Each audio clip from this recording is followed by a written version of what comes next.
The sabotage continues. That was sabotage. Nothing but sabotage. But they're trying to sabotage us, guys. that's what's happening. We built for this moment, man. If you just joining us, they're trying Yes. to. Sabotage. They're trying to sabotage us. But we back. We back. They will keep. You can keep doing it, and we'll come right back. Look, guys, we sorry. We're sorry, but they keep doing it. They keep doing it. But we're back. We're back. Let me send this to Samson and see whether he can come back on. Let me send Samson Bonsaray. But guys, welcome back. We're here to stay. All right. But we are rushing again, flesh and blood. People are fighting us. They're trying to fight this platform, but it was interesting. Earlier we had the speaker on, and the speaker did clarify that I don't know at any time was he ever taken for question or anything. The story out there is false and misleading. He was never ever questioned. And they talk about different things in that building. Our reporter broke a story some time ago about that very fire in the building. Nobody cared. And then we had Austin from Freedom FM. He said the fire service do know. They got people there who know what happened to that fire. They know exactly.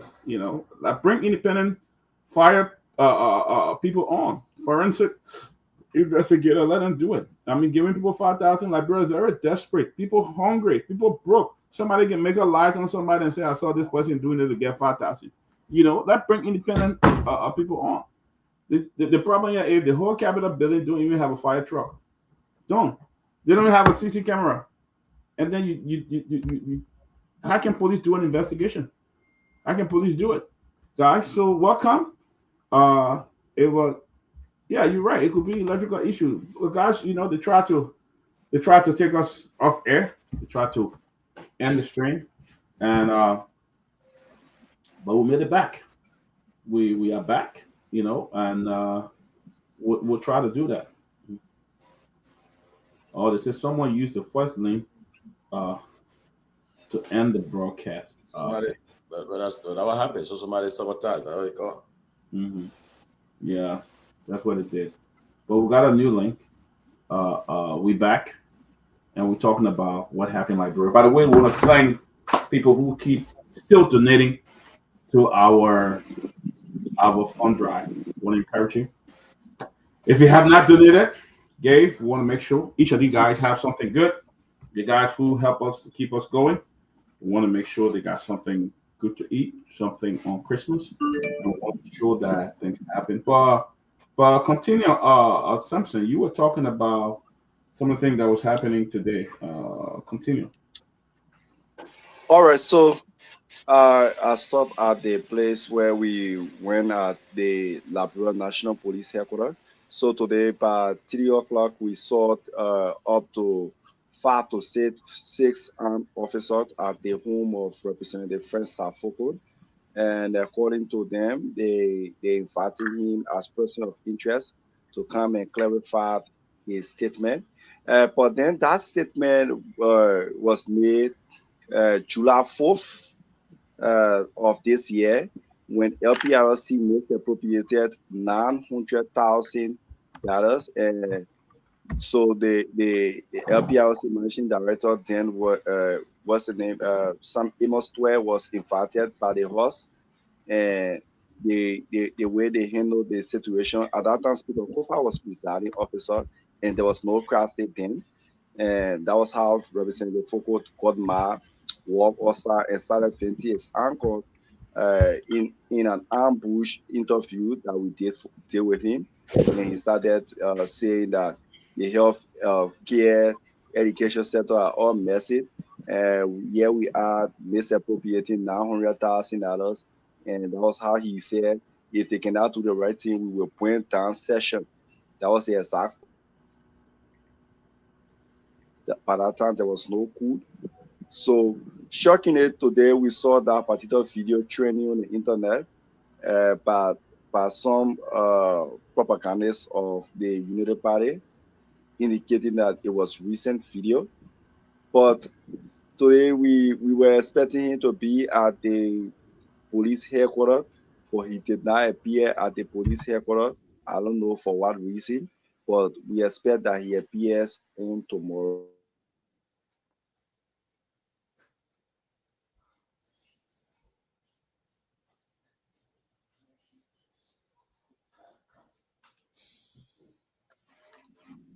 You frozen, eh? But go ahead. You getting me now? Yeah, go. Hearing you. Yeah, so today we expected Representative Foko to be at the Liberia National Police headquarters to clarify his statement that is training on the internet, of which have no, for me, I think it had no relation to what happened today, because that was a statement made against the LPRC managing director when he appeared and misappropriated $900,000. Uh, Representative Foko was just expressing his disappointment in the House of Representatives and stating that what they are doing, if it cannot do the right thing, he will make sure he brings down session. There is no need for the House of Representatives to even assist if they cannot do the right thing. But today we expected that he was going to be at the Liberia National Police headquarters at 4 o'clock. He did not appear, so we expect that he appears today. But the police, well, up to now, have not given any update as to what was the actual cause of the fire. Fire service are still investigating. And by 9 to 10 o'clock, we saw another shocking news, of which I have been a victim of also, where journalist Upstate Kawaka was burned down to ashes.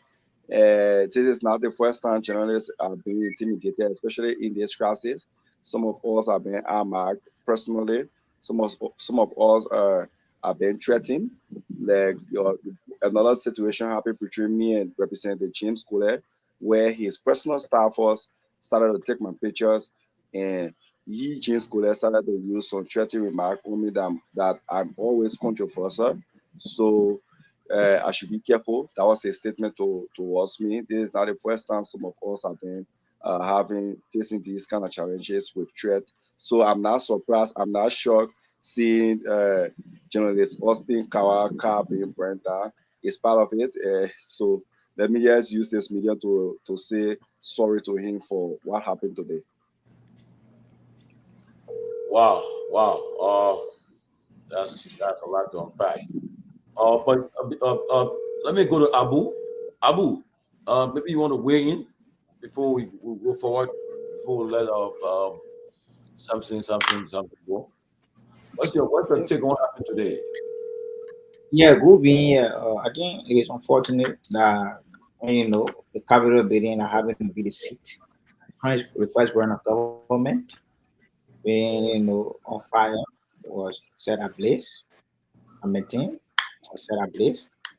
Why it's true that we are awaiting the outcome of the investigation as there by the president to the justice minister that an impartial investigation should commence as of today and bring whoever should be the perpetrator to the book so that it can serve as deterrence. As you may be in a know, the president he received congratulatory message from MCC qualifying us to get 500 million by unprecedented Liberians across the country are jubilating. The such breaking news as you may be in Thank the president. We are. this destitute. My man, you got away, my brother Anthony.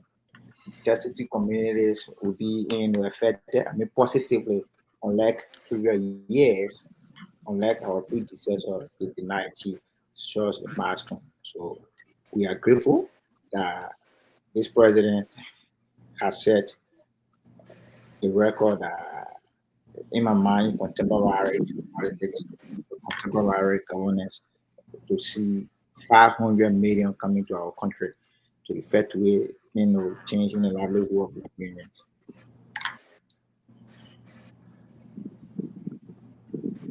Okay. I want to say, I mean, it's good. Like as I said, we are government is continuity, and and then Liberian, good Liberian want to see the best come for the country. But Abu, is unfortunate that you try to downplay the whole thing that led to that MCC compact. You know, for since President Sirleaf got that money to 50 million, Liberia, it took hard work from Minister Pewee and his team to get to that compact. Minister what? However, what? Minister Pewee and his team. I mean, you think, but listen now, Abu, don't forget, you know how it works. Oh, Abu, you think a Pewee and Liberia have failed twice in a row? You think you're going to Liberia going to get it this year? No, you know that. Let's be honest. You know, we are all like, the country wins, but the country wins. You don't know. Pewee deserve no credit yet. Look at what you saying, man. It's unfortunate. But you know, again, I know Garguah cannot look come up public and say, Chief, I don't have. Ellen did not get 500 million. They get 250 million. She got 257 million. Yeah, that's why I said, well, president chief, 500 million. Yeah, but we will take our time to educate the public about the MCC. Hard work. 500 million president chief. So, but Abu, can you allow the man to speak? Had Liberia failed? I come in. So today we have administration. Had they failed twice in a row? You think you guys will qualify to get it? Liberia qualify for the MCC? Come back today? No. Be honest with yourself. Yeah, you're a smart man. Be honest. Had Liberia failed twice on Twitter? You think you're giving Liberia today? Be honest. Liberia feel more than twice. The last 2 years, how many years the 12 spent as Minister of Finance? 6 years. 6 years. But UP spent 12 years in office. How many times UP received the compact? Anyway. My man, we receive compact, my man. You receive it once. That's it. We are receiving. Happy for the country. There are conditions that has to be met. The condition is you must pass it consistently for 3 consecutive years. I mean, progress. So are you done? If you're talking, I'm done. That's how you're done. Are we done? No, so like I was saying, Anthony Key interrupting. No, I didn't say anything. Yeah, so I said on president and I stand by that. God saw Abraham Corner kind of want to contest what I said. So on president in the history of our country to be qualified for 500 million. You know what 500 million is to manage us. And this president will have as its chief scrap of our country, will ensure that the money that are coming to our country will be used for the right purpose. Unlike previous administrations, they did not use it for what it's intended for. But this president will do that. But your reporter, they say something, and I want to, Our reporter, you're part of the panel. Our reporter. Okay, our reporter, they say something, and I want to believe it shouldn't be reported by him. Representative Foko being a legislator who have constituency, have followers, make a statement that have a proclivity for that of fragile peace. Though when he stated on his platform through a press conference that he will ensure that the capital building is burned down, at the time, that was not a press conference. That was not a press conference. That was an ambush interview we did for him. I was pressing. Okay, but what a press conference or interview? Okay, through that, during that interview, he was emphatic that he will ensure that the Capitol building is burned down. Only because at the time the speaker did not do what he ought to do as a speaker. According to him, the speaker did not hold him accountable for taking money from EcoBank. You and I know, given the country we have, leaders should be the last to speak. What do I mean by that? They have his followers. When they speak, trust me, their followers have no alternative but to act. So given the statement he made, I don't see no reason, or I don't portray you in that you see no reason of that. The police call him to query him. What prompted him making that statement? Why is it that yesterday when they had a protest, the Capitol building was set ablaze? I think this morning or somewhere around 12, right? Something. Yes, at 6 a.m. Okay, 6 a.m. Yesterday was a protest. Foko, Yeke, Eugene, and some of the lawmakers who are pro-fanatic folks were saying in the principal should have seen or marched into the Capitol building. In a agitation, they said they were illegally suspended by the majority bloc that have no legitimacy. Upon that protest, the police, I think, dispersed them by throwing tear gas. And after that, we saw the Don Timor, where the majority bloc usually assemble to perform their function. We're seeing, being set at place. You have no the security apparatus. Obviously, will be left with no autonomy but to investigate those who were seen as a protesting. So they got to play that part out there. Let me people let Lofa come. Lofa Benny, you haven't said nothing. Let him come in. Okay. Go ahead. Regarding the conversation pertaining to the MCC grant, let me start off by saying we can't be we can't be hypocrites to the reality on ground. Let's appreciate the previous government because we listened and we heard from the past where people were criticizing and claiming government is continuity, right?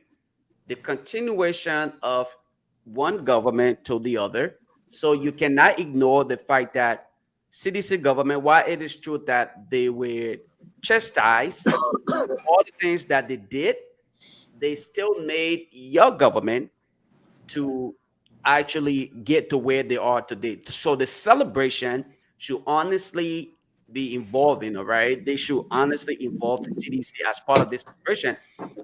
I know we made mockery of Minister Twer at one point in time when he was celebrating the fact that, hey, they passed the MCC scorecard. You can't ignore that. It is the honest reality that you are benefiting from their work. While it is true that all of us may have referred to them at one point in time as being incompetent, I think the only thing to do, the honest thing to do is accept the reality, acknowledge their work, and hopefully you can build upon it. Because remember, there will be a time where you yourself, you will have to do the same thing that they're doing today. They will expect, and you will expect some kind of, the reciprocate appreciation of your work that you're doing. So CDC did her part, and you're benefiting from CDC work that they did. So you cannot just ignore that, throw it in the trash, and behave as though it was based on your work. And if you were asked today, what did you do to achieve this? You cannot name anything you did because it's been a year since your ascendancy to power. Nothing you have to prove for it. From the day of inauguration up until today, it been chaos. This government been all about chaos. Okay, from fire to where people are being wounded at protests. King George, people were beaten, and I think some people died. Killed. Yep. You cannot sit here and claim that yes, it is based on your work that you achieve to this level. So let's not do that and behave as though it is based on your work. But as far as the incident that took place today at the Capitol, I'd say here honestly, I condemn the act, whichever way it comes. I condemn it. But first of all, I think we need to give opportunity to those who are, clothed with the responsibility to conduct the investigation so that they can provide the needed results. And that way, based on that, we can make sound decision and analyze the current situation in the country, because we all can sit here and assume based on political affiliation or on emotion and say that it may have been based on the COFAS bloc or the majority bloc because they don't want whatever. That will all be based on speculation.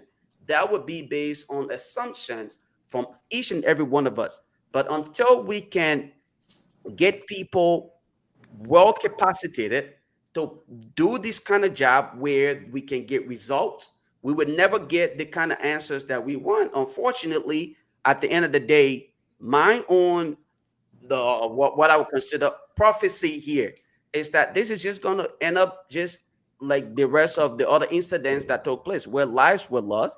Nothing is going to come out of it, and we will have nothing out of this entire investigation. It will end up as some kind of electrical malfunction or whatever they want to describe it as, and Liberians will end up as victims of this thing. And at the end of the day, the funds to have this place built, it's not going to come out of their pockets. They will get their checks. They will not work, or they may not have to work. But at the end of the day, guess who suffers? The masses continue to suffer. The likes of Abu and other people will continue to get the paycheck because guess what? They worked for it during the campaign. They took the campaign trail.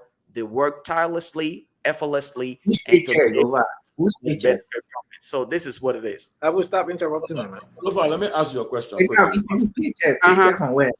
We are going to the next guy. Paycheck from where? You are yet to deny your employment at the National Port Authority. So I can assume that you are employed at the National Port Authority. Let me ask you quickly before I go to the other guys. Mm-hmm. I mean, you're in an IT field. I mean, technology-wise, so for this investigation to come out with some results, if you are advising the fire service folks or those investigating, and IT-wise now, I don't know. I'm not in that. I'm not savvy in that era. What they need to do to help to get it puzzled, figure out this puzzle. So, Tomalin, this is something I did not want to get involved with. Reason best known to myself and, of course, to my partner. And I must say openly in this public manner, I will because just for the method, I mean, it's based on your respect, right? The respect for you and the entire panel, and of course, Liberian people. When this incident took place today, and I will answer your question. I will answer your question, but my partner and I, Eric Cooley, all right, and Eric, I'm sorry for saying your name on here, and I know you did not authorize me to do that, but Eric and I had a brief conversation about what transpired, and we talked about this for about 30 to 45 minutes on what could have been done, because we have had conversations in the back with people volunteering to some extent. And I will stop at that note until when it is due time, as it is often said, work in silence and let people see what you could do. This idea, this whole thing about the fire issue, here are a few things that could have been done to prevent the fire. Possibly people are speculating that it was man-made. Okay, to prevent that, you guys, I think you talked about it, right? Cameras that could have just your control center with just one person in the control center who just sits there and just monitor all of those cameras, and it can be modified.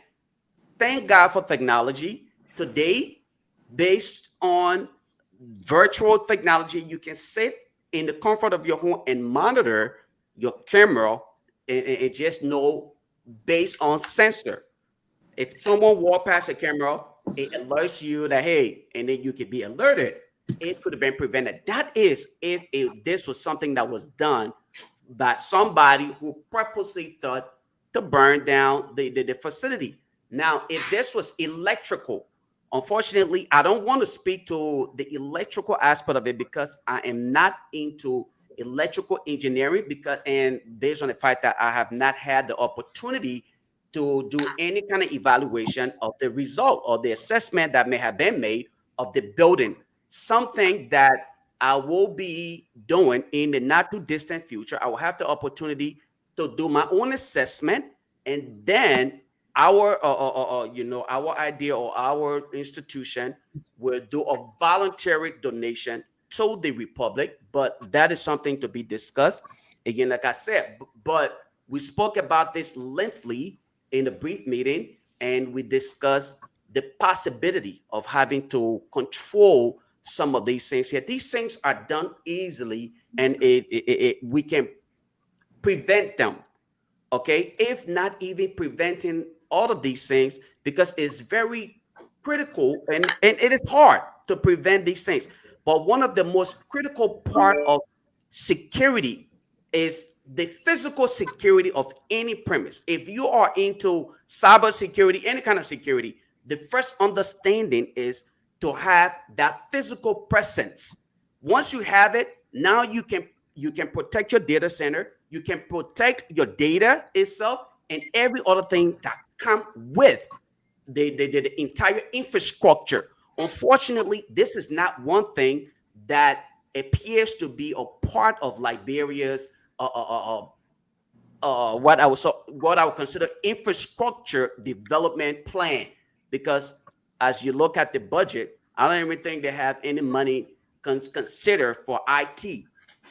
But at the end, and just to kind of summarize my point here is, I think the solution to this is to invest in CCTV, as it is often referenced to, and not to just invest in the CCTV, because if it is on-prem, what we consider, there are two kinds of, CCTV data gathering. You can have one on-prem, and then you can have the virtual CCTV, where you are gathering data that are not kept on-prem, but it is in the cloud. So God forbid if something were to happen, physically, you still have that visual and opportunity to view what is in the cloud to you. And this is something that I think we have talked about. We are working on it by God's grace. And this is not something let me make this clear. We have not asked this government or any other government that we want the opportunity to work for them or them, but we feel like we want to work for Liberian people. So this is something that Eric has the security background, and with my network technology understanding, we are looking to see how best we can equip not only that particular part of the governance or the governing body, but other governing institutions in the country. And so, yeah, Eric, definitely, he spoke about it lengthily. He called me right on today. I called him first. He missed my call. He called me back, and he suggested quite a few things. And we spoke about it. But yeah, there are a few things that can be done, and it can be done very easily. Thank you. Pewee, 30 seconds, then we'll bring in Anthony, because he have not spoken. Lofa took 10 minutes to give no solution about the fire thing just now. You get to CCTV. Absolutely. 10 seconds. Well, okay. What? How do you prevent? Well, let me ask you. Lofa, don't follow the minute, man. You have no. Let me tell you something. No. This is where. 10 seconds. So Anthony, this is where. You see, Lofa love to hit other people hard. He love to hit other people hard when you jacking a little bit and you turning off. You love when you rather hit the government official, other people, when you rather talk about others. What did I say? No time about government. No, he's turning off. I just said Lofa took, and I said person that I coming jack this people. I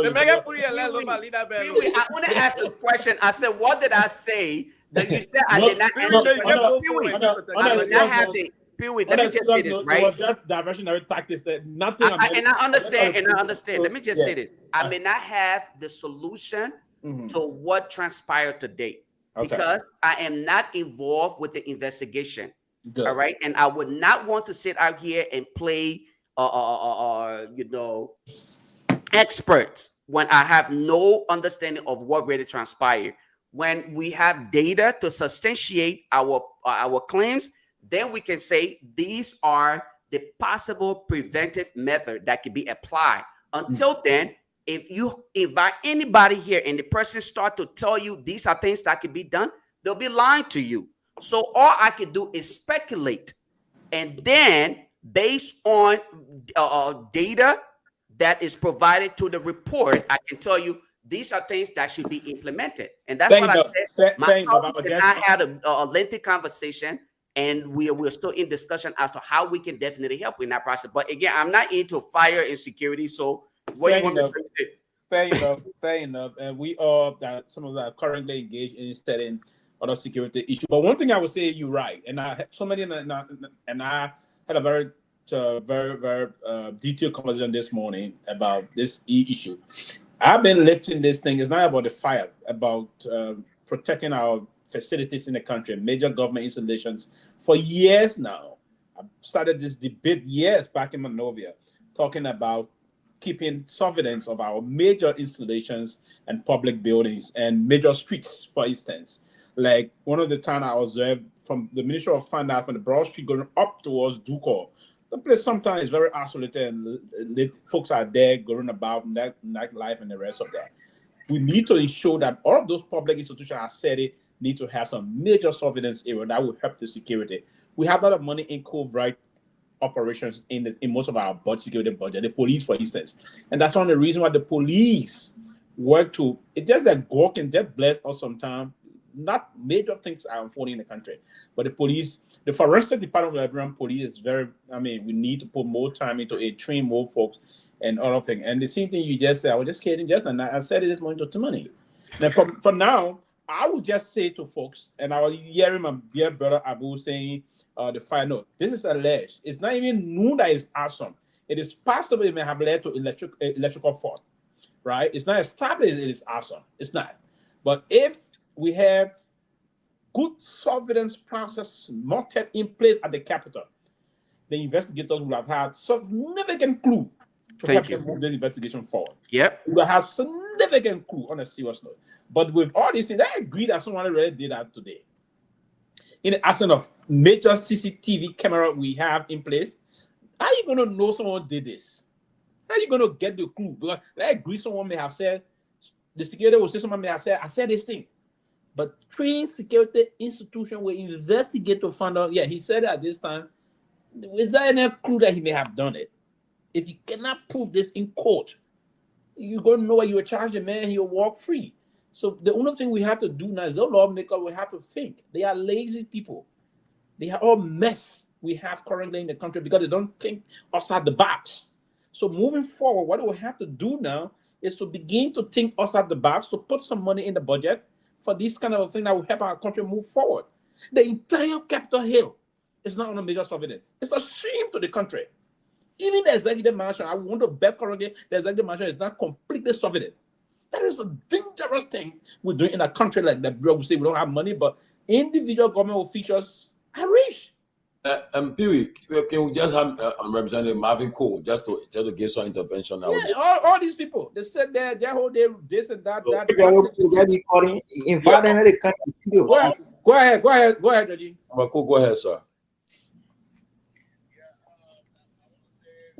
I think it's good morning or good afternoon to your side and to all of our listening audience for the opportunity that afforded me this night to speak to you. I think the first thing, as any law-abiding citizen, I want to condemn the act on the capital of the Republic of Liberia. I think if it is anything that was done by any human being, it's something that every one of us got to condemn. But we are holding the government feet to the fire to launch an investigation, not to preempt, because the president's statement today have already prejudged that somebody committed.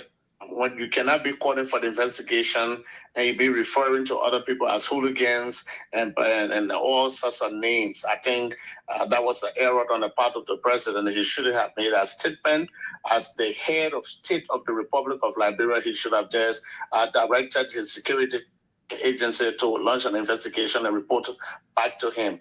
But I think he spoke out of anger or misinformation. The second thing I want to say that there is another part that the entire world is hiding from the public. That is, this is not the first incident. About 3 or 4 days ago, the offices of Honorable Richard Nangbekung were also attacked.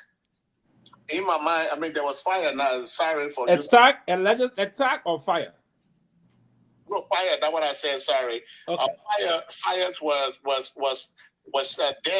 The public got it on fire, and there was the huge and water and sewer, and then the fire service went there. They put the fire up, but they did not come with any report to the public as what was the cause of the fire. They did not tell the people.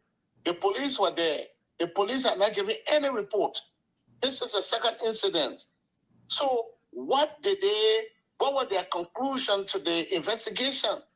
What happened that the fires were in the corridor? And that was right before Regis Coon's office. So it is a self-planned crime to begin to point at other people to get at them, because we are demanding report from the police. We are demanding report from the Liberia National Fire Service. We are demanding report from the legislature, because at that time, Honorable James Collier and Honorable Richard Nangbe Coon, their rebel speaker, was the only two people who went there. What were the conclusions among themselves? Now, another day, after 2 days, then we have the whole building being seen in flame and a huge thermal fire. Now they're asking that, it might be this person. They are inviting people, linking people, and all those kinds of things. Now, the last one is when the police director was giving his press briefing, he said they are investigating, and then he also said that they are inviting people. That was an arson attack. And I want to say, if you are investigating, how did you reach the conclusion it was an arson attack? Because for arson to take place, somebody must be able to effect that. So these are critical issues that every one of us should look into. What happened the first time when you had fire was seen here? Why only the majority, a rebellious speaker, and the rebellious chair on rules and other was formed with the police, the fire service people? The last one I want to comment on, almost about 3 weeks, all members of Fanatical 14 were driven from that place. They, even at the point where Honorable Luther Collins for Bapolo had incurred a serious injury on his head. They beat people, lawmakers for Baton. They dragged them out of that place, and the police has been in charge of that entire perimeter. So how did this fire take place? That is what we should be asking the government of Yeah, I got a question. Yeah, Honorable, are you there? Yeah, go ahead.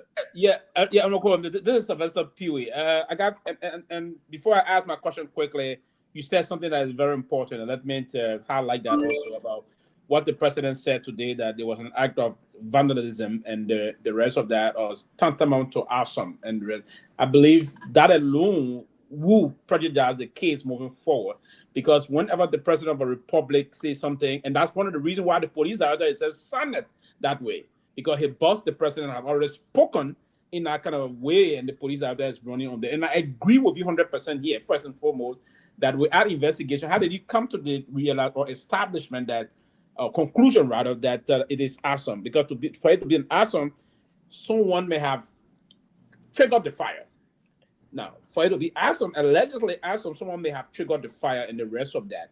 But my question to you quickly, you being a chairman or you stay or former chairman of the Rule, Order, and Administration Committee, and before co-chair of this committee, have you, under your stewardship, conducted any routine fire electrical maintenance on the building in recent time that you can record? Well, let me tell you, 2017, I went in the Capitol building around 2020. There was extensive renovation or assessment being done on the entire building. The area that got it on fire yesterday, that identical area, we have been advised by the technicians, the technocrats, every one of them assessed that building and told us that the sewage line, everything was death trap. And at any point in time, the entire dome was going to come down. And if it rained, the entire building was flooded. It was something that we got challenged with just about 2 months ago. During the rainy season, the entire building was flooded from that identical area. There's a report to that effect. There is a report to that effect. Okay. There's a report. Okay. Now, I heard them saying that I got questions. I got questions. Yeah, wait. You will come in. Go ahead, Honorable. The other day you heard them that the Funati Kofa Black, when they locked the door, they didn't want them to have session. When we made a statement that the place was dangerous and they should not continue the whole session, we should go to our session. They bust the door and they enter. The current contractor advised them that the electric lines, the lines that were being placed over there were all dangerous. They should not play there. That report is available. The contractor is here. That report is available. The place, our entire dome were under renovation, and we advised them to stay clear of that area. So we saw fire around the Richard Coon area about 4 days ago. No investigation. There was a huge smoke in the corridor. Fire service came there. Police were. James Collier were there. How did they manage to put that fire or what happened? What the reports are? Nobody told them they were. Nobody said anything to us. And they said to us, they were never answerable to us.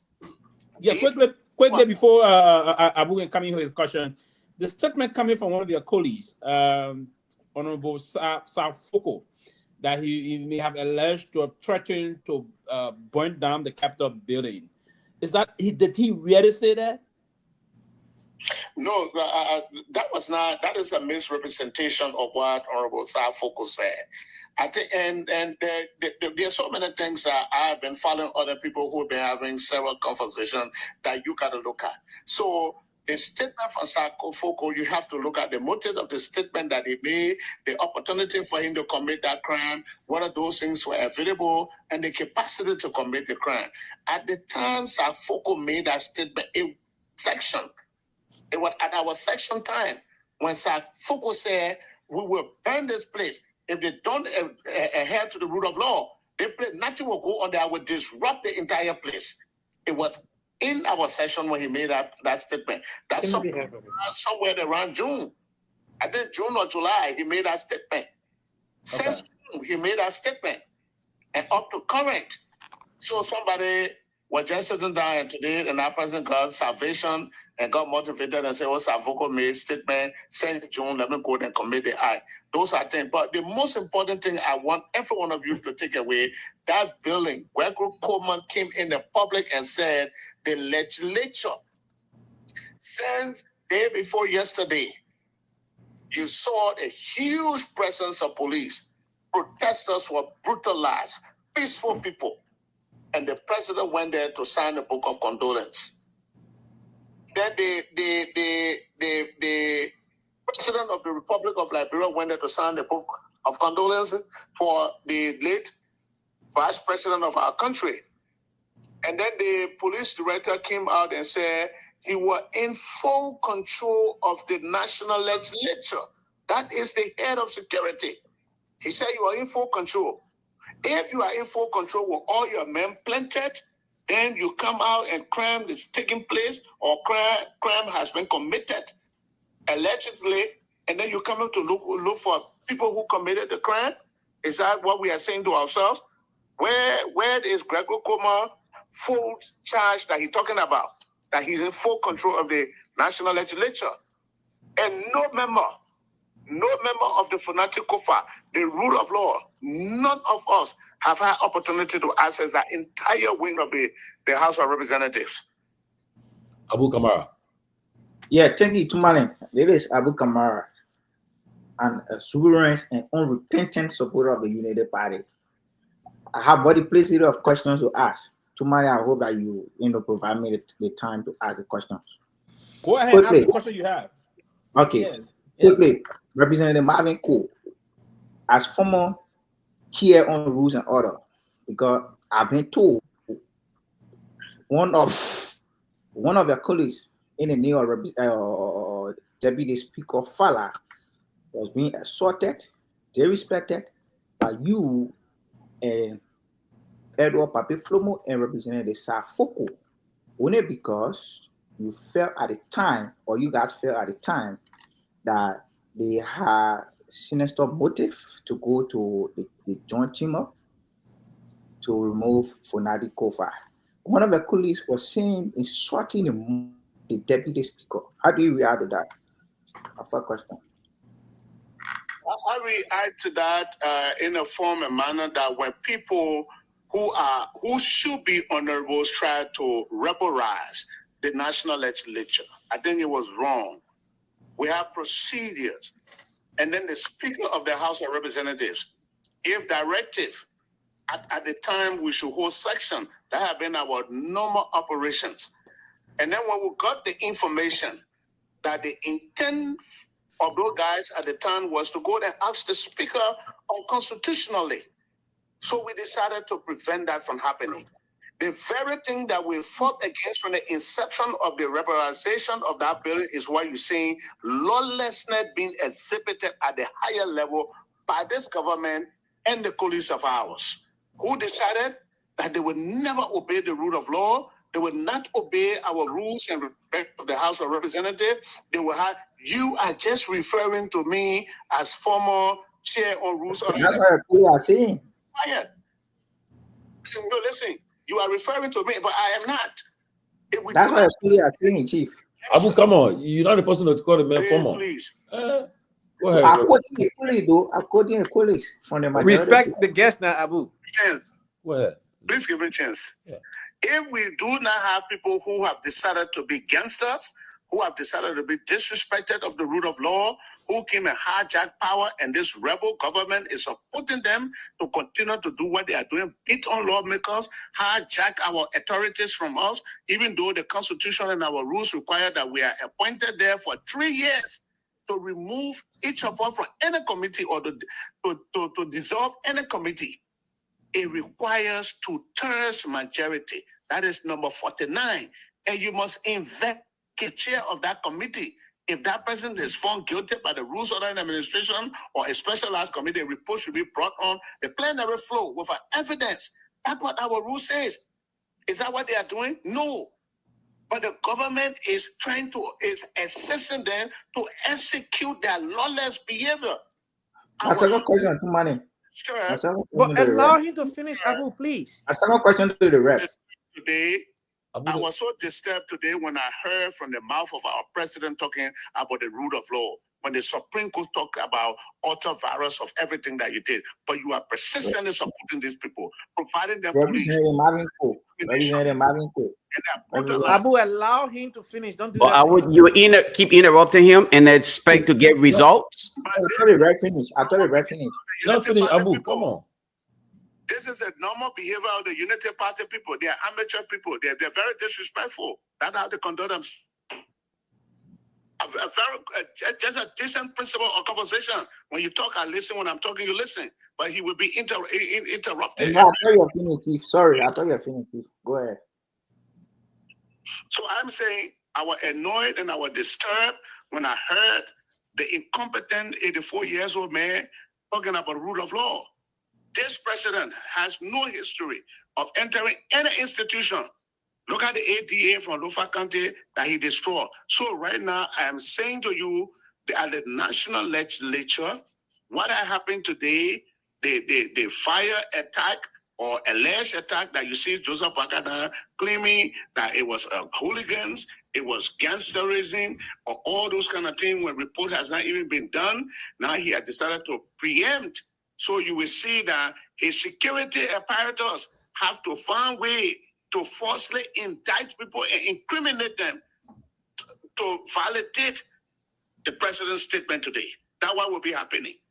And it is so sad that they will be looking for innocent victims to be responsible because one president who did not give a chance to the rule of law, who did not get a chance to peace, who did not get a chance to the investigation, have made a reckless statement, so they got to support that reckless statement. That's why incompetent Garguah Koma spoke the way he spoke. Last question. Okay. The first thing is Representative Marvin Cole. Ask your question. I have a little premise. I have a little premise. I have a little premise, Chief. The first thing is Representative Marvin Cole. This president we have will not orchestrate the brutalization against any lawmaker. Get our facts clear out there. Quickly to the question. You talk about the majority bloc not acting in conformity of the Constitution. In your rules that says where there is quorum, there where business should be done.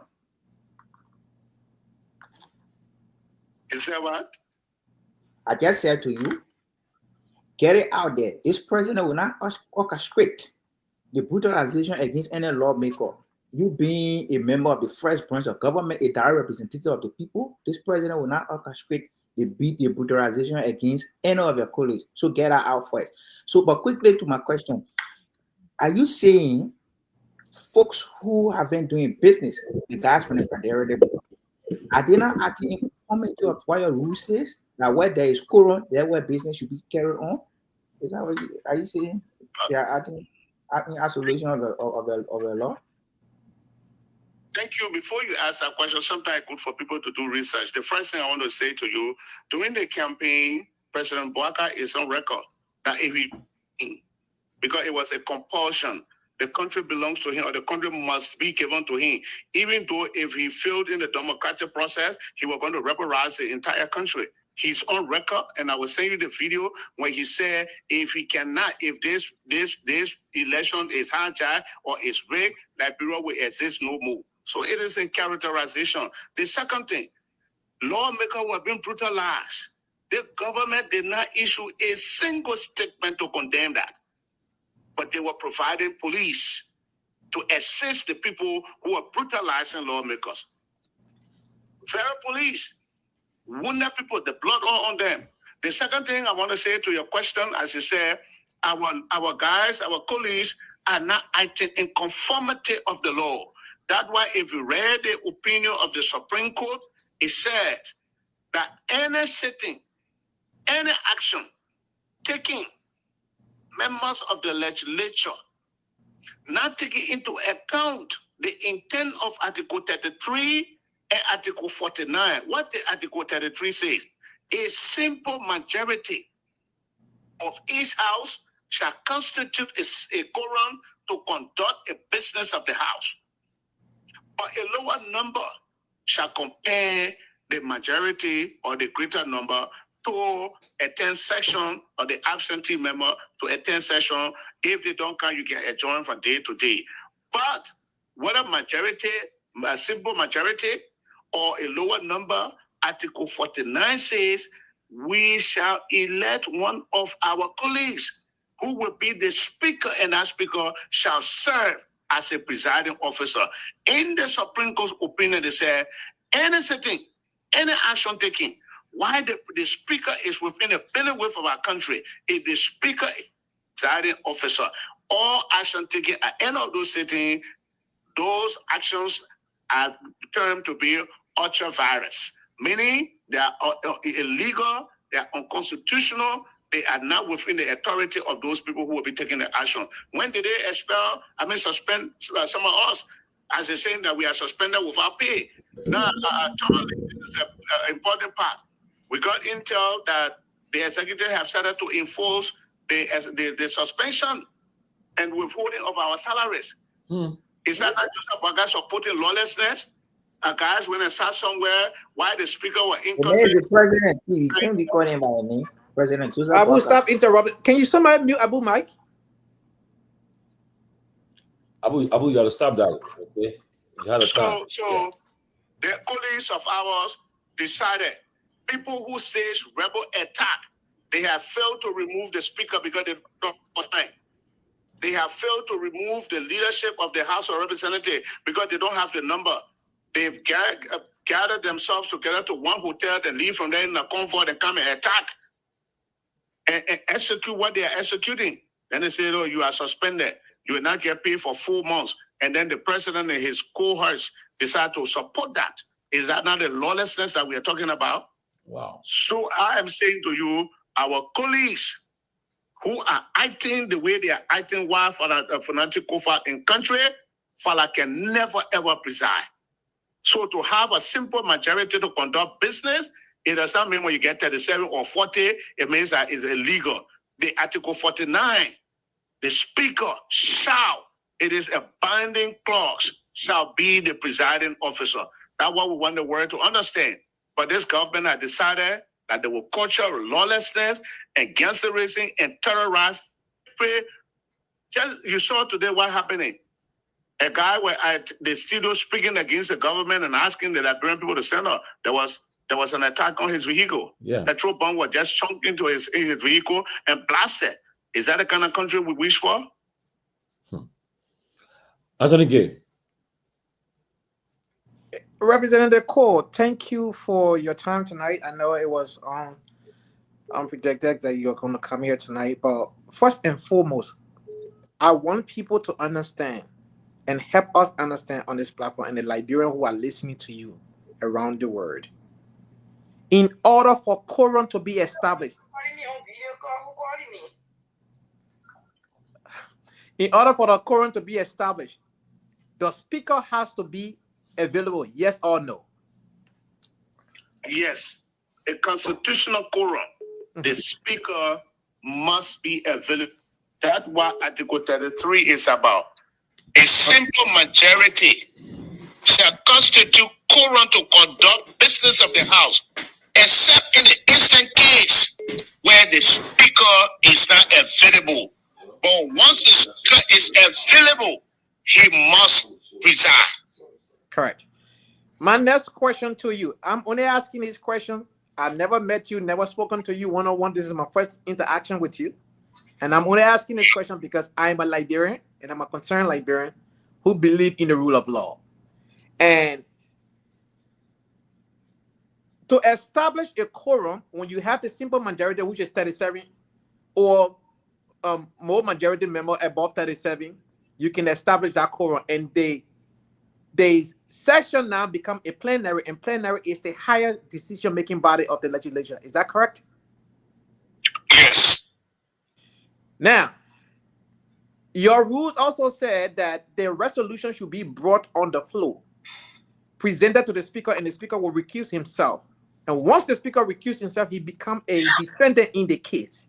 And then a presiding officer will be established.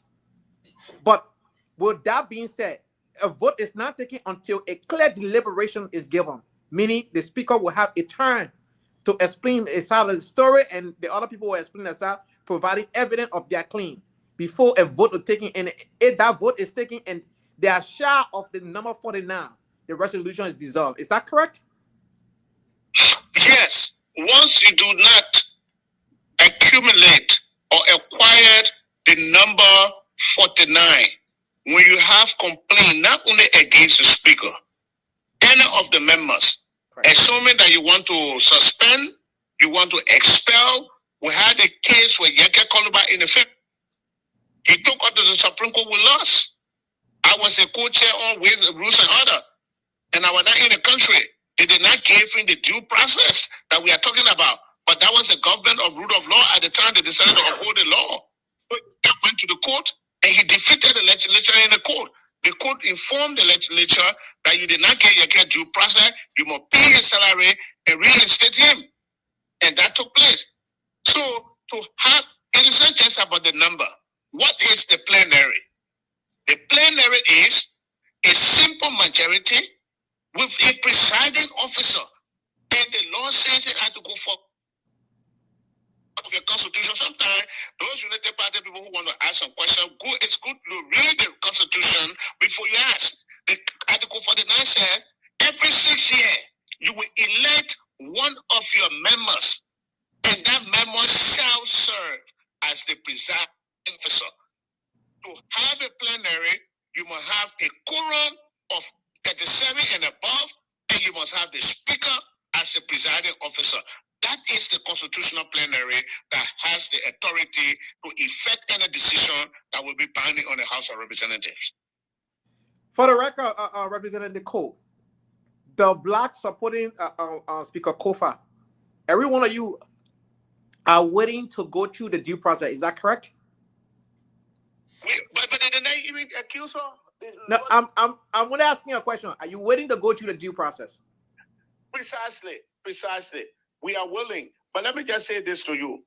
The very day the dissolution of committees and the restructuring and the reappointment of committee people, it was not even on their own agenda. On that, their so-called illegal sitting. They did not have anything about the removal of speaker. They went there, they seen rebel way, They conducted themselves at the same time, and somebody just raised a motion, and their motion now will pass according to them that they should dissolve all of the committee and remove the speaker and speaker election. Our rules require Rule 10, 9, and 12. If you read them, it says when the speaker is incapacitated by means of death or any other thing or removal, you shall hold election within 60 days, not hour. But the very day, according to them, Aztec fanatic Kufa, the very hour they removing, it was around 10 o'clock. At 10:15, they removed the speaker. 10:20, they had new speaker election. 10:30, they dissolved all of the committee. 10:45, they reappointed new leadership. And that is a new leadership Joseph Baka recognized. And that the people he's working with. My last question to you, sir. Okay. It has been alleged, and I don't know how true it is. And I don't live in Liberia, I live in the US. Does Richard Coon has a new security detail in a new vehicle?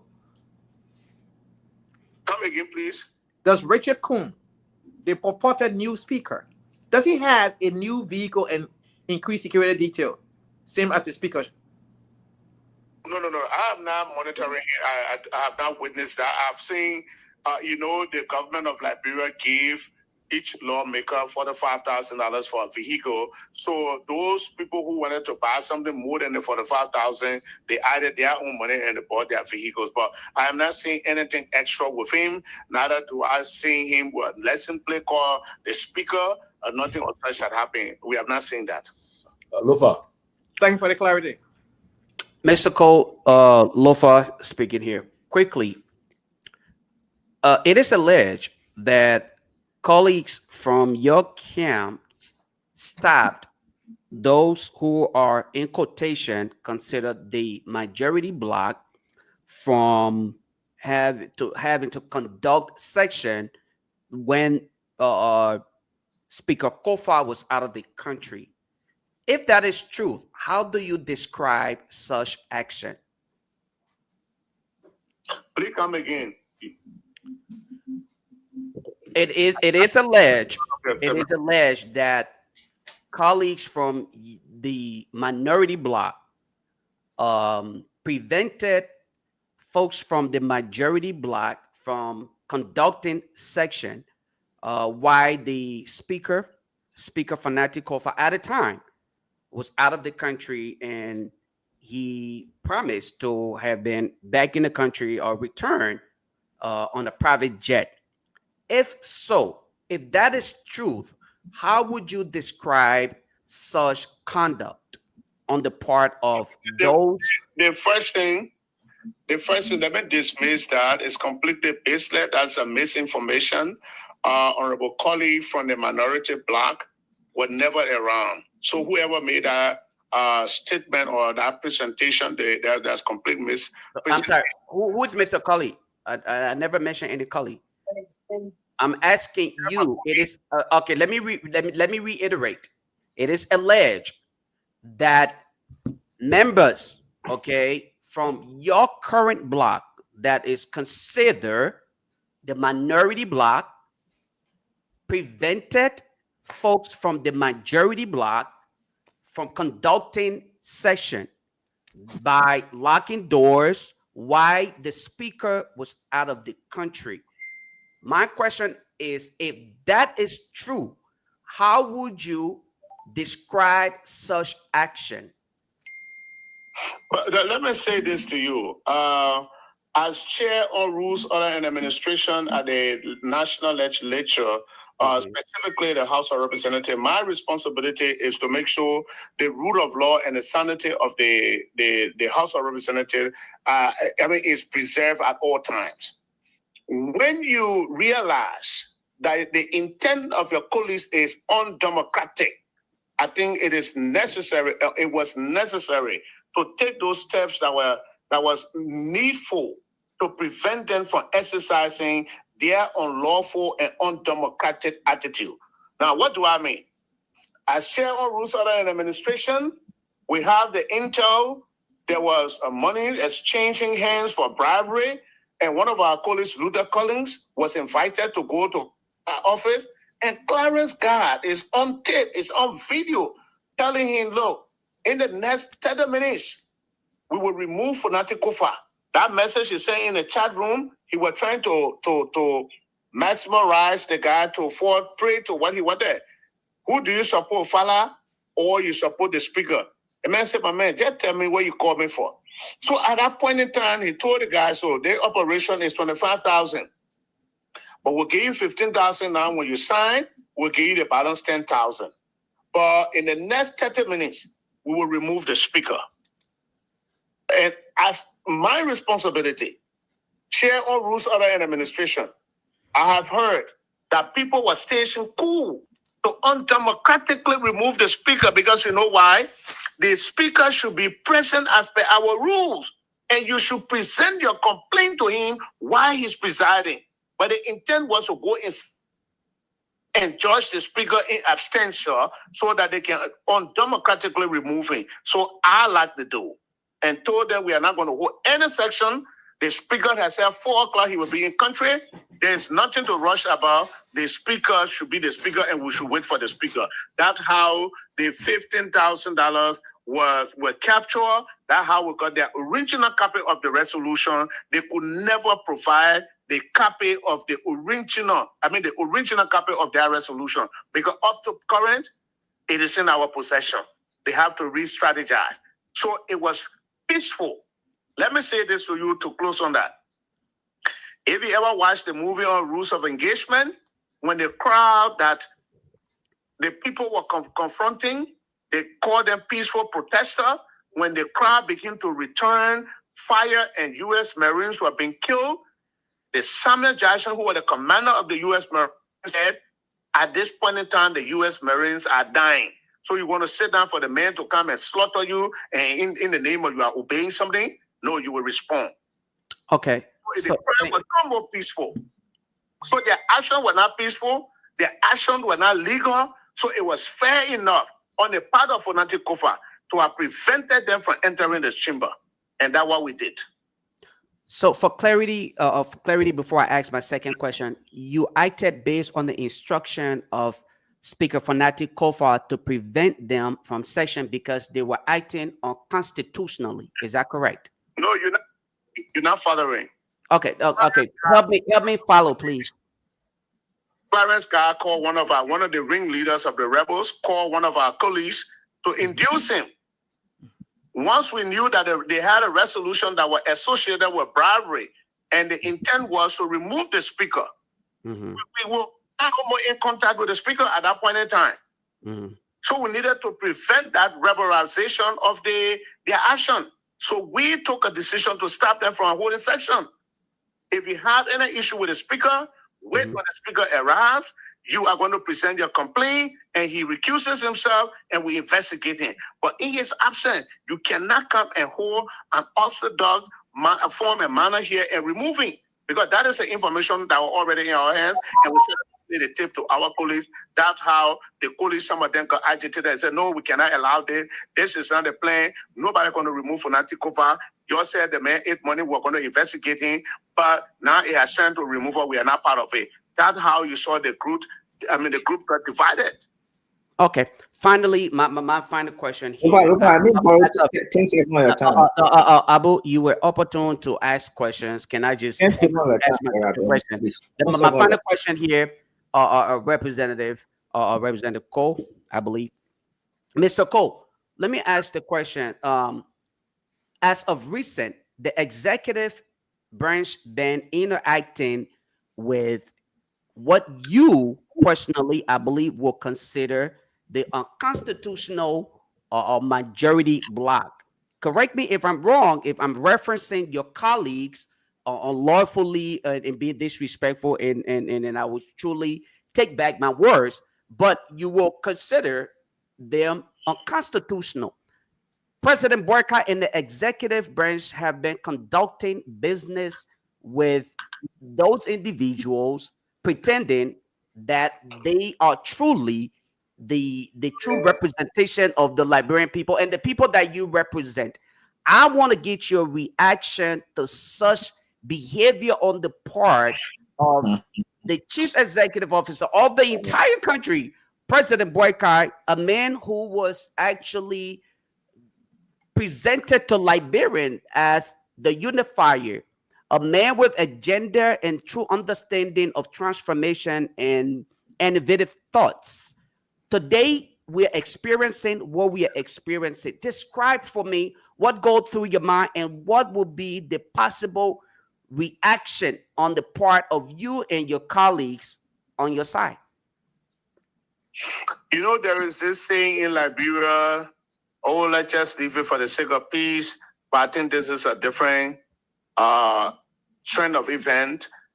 Somebody who knows the laws, some group of people who have decided that they will respect the rule of law, saying no, it's not just but leave it for the sake of peace. I think in my mind, if I were to give a description, if I want to be very, very descriptive about the president's action and those of ours, it has nothing that you can characterize them on, but just in the simple word that he and those guys have decided to be disrespecters of the Constitution of the Republic of Liberia. That is what President Boykai has not done. And he's not even hiding his hands. At the very time, the legislature was at serious crisis. Let's go back to Ellis Tyler time where Ellen Johnson Sirleaf, she submitted the national budget to Ellis Tyler. That's what she did. But Joseph Boykai decided why the speaker didn't country to write the clerk, and they knew that the clerk were going to take it to their so-called majority group. And this is the current budget that they are discussing. We are not talking to the international panel. This is the opinion of the Supreme Court. Now, if we allow Joseph Boykai to pass his budget, which they want to do tomorrow or day after, it should be an illegal instrument and nobody should support that budget. So, catch-22 situation. My brother, everybody thought that Joseph Boykai was going to be a unifier. But you know, somebody said something to me, whenever you are about to elect a leader, don't just listen to what's been presented or will be presented to you at that moment. Check the person's track record. Every institution that Joseph Boykai associated with up to current. Please give me 10 seconds of your time, please. 10 seconds. Some of them collapsed.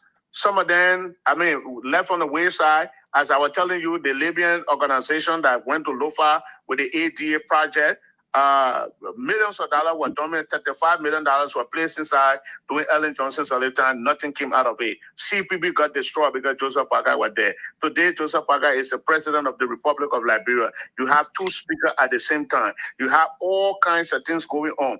He goes to a place and go into business with people that they would disrespect. They would disobey the Constitution. And if you are associated with them, you are supporting them, you are paying them, you are financing them, of course, you are as liable as they are. So there's nothing else we can say. And I'm worried, Mr. Lofa, before I leave you, I am worried. No, I say that question for you, boss man. Hold on, Abu. Come on, man. This is seriously, it's a form of disrespect, bro. Like you literally trying to be disrespectful for real. The rep order. You literally trying to be disrespectful, bro. You literally interrupting this man. Chill, bro. Let him talk. You will have your time to talk. Let him talk. Bro, let him talk. And when you have 3 questions to ask, you ask your question. Can he just answer my question? Is that cool with you? Yeah, I'm very worried. If this president, it's not only about the legislature. LTA, where you have Patrick Honda and the rest of the people, he did the same thing. If you go to the central bank, he did the same thing. Even though the Supreme Court rules and said put the people back, he said no, he was not going to do it. He disrespected the Supreme Court. Patrick Honda and the likes are there. You go to LPRC. LPRC, the Central Bank of Liberia. He did the same thing. So this old man is disrespecting the Constitution at every level. So I am worried. If all of us don't pray, this country is heading to a serious crisis in my mind, because the only thing that can make every one of us, the highest authorities in this country, is not the president. The law, the Constitution of the Republic of Liberia is the supreme authority within the 43 square miles of our republic. When the Constitution speaks, everybody needs to listen. but the Constitution is speaking. There's a Baka with 43 members saying we would disobey. And when the rights of the minority been trampled upon, the rights of other people being injured, I mean, it's so bad that you will have a president who everybody thought was going to be a father has now turned to be a disrespecter of the law. If you are not financing, if you are not supporting these guys, they will not be to RLJ. They won't be there, even though they got through RLJ. Thank you, Mr. Cole. I had a third or follow-up question, but I'll give Abu the opportunity to ask a question. I think he has a very sensitive question that would benefit most Liberians. So let me just yield to him my time to ask that question. Abu, go ahead. Ask your question, sir. Yes. You're welcome. And let me make it clarity, right? Trust me, I won't come here and disrespect a lawmaker. I won't do that to any statement. That's not my nature. Good. I thought of asking a question that is very important to answer. Okay. During the electoral period, Marvin Cole, at the time vying for a re-election, was seen in a video footage where he was, seen as, at an opposition rally. The current deputy minister for administration at the Ministry of Health was speaking to folks there. Right after her engagement, there was report linking Marvin Cole to the brutalization of this lady only because she defaulted. She disagreed with Representative Marvin Cole at the time. So, Abu, what's your question? My question is, he's saying the president made a statement during the electoral period that if he does not win it, it will be an end of Liberia. Right. And at the same time, he comes on a show and say he's a peaceful man, the Unity Party, being very disrespectful, group of disrespectful people. They don't respect people. In fact, that's what they are noted for. I think that was being condescending to an organized political party. What is your question? That's what I asked you. What is your question? So what did Marvin Cole instruct the beating of Madam Morris? I'm sorry, what was it? Say the question again. Madam Morris, the current deputy minister and minister of health, was beaten. Mr. Cole, did you get the question? Yes, I understood. He was trying to ask a question, but I don't want to paraphrase and ask the proper question for him because he wants to establish if I'm talking one thing about peace and the rule of law and our being brutal then against. Why you beat on Madam Morris? Okay, so I think his question is, what is your view on the Madam Morris situation? Honestly, let me answer the question. The first thing he has misrepresented is very argument that he wants to talk about. Maybe the person who informed me did not inform him properly. I went to Sanoye district. When we had the first round, we had a very poor results from the CDC from Sanoye district. And I decided to lead a team there to go and campaign. I was in Sanoye district because the electoral laws were clear. If another political party is in District B, no other political party should go there for the 2 days that they asked for. I wrote the National Elections Commission that I was going to be in Sanoye district for 7 days because of the vast land that we have in Sanoye district and consistency. That's what they approved. While I was there campaigning and doing all kinds of things, when I was in Britannia, a place where the former senator come from, Richard Flomo, one of my supporters fell ill with asthma. We decided to take this patient. I put the patient in my car to run with them to Bonota where they had a community clinic. When I arrived at the clinic, Martha Morris was at the clinic campaigning in the hospital. I have the video. Tomorrow I will send it to you as a proof so that you can debunk or you can certify this conversation. If I don't respect me. I went there, I met him, I met her there with all her team. I said, oh, you're campaigning at the hospital? This is wrong. If you continue to do this, you see the way we came, if we have come to campaign, it was erupt into something else, but it's wrong. what you're doing this is wrong. Madam Murray said, oh no, stand. Let me explain to you. Wait. I said, okay, but we brought somebody, they took the person in, even though they never wanted to pay attention. So I stood there, I got you talking, and I waited. Martha Murray explained, she talked about the government, George, we are just killing people, everything. When she got through, I said, citizen, let me inform you, I came here peacefully. Oh, she jumped me. You will not talk in the player. That are your place. You will not talk here. You will not talk. I said, oh, I will not talk. I decided to walk and pass by her while I was passing. A guy who was part of the community, because you know when we drove there, they kind of come for our riding way. Most of the town people ran there because they knew Martha Morris were there. They saw Martha Morris then campaigning in the hospital. We told them to stop. That's how I went there. When the group came there, a guy alleged that his child died because they said he was the chair on CDC campaign in Bonota, and he took his wife, and they asked the OIC asked his wife for money so that he could buy gas for the motor. And when he gave the money, they delayed until there's a water called Krenya. When they got to that point, the girl delivered on the road and the baby died. So it was because of Martha Morris that caused that. He went there now to the step. As her, Martha Morris said, why you took off my cap? What I'm saying to you, I was saying in the video. I turned around. I said, but what happened? They said somebody took off Martha Morris' cap. So I saw them in the commotion. I sent you the video, yeah. I sent you somebody else. I don't know.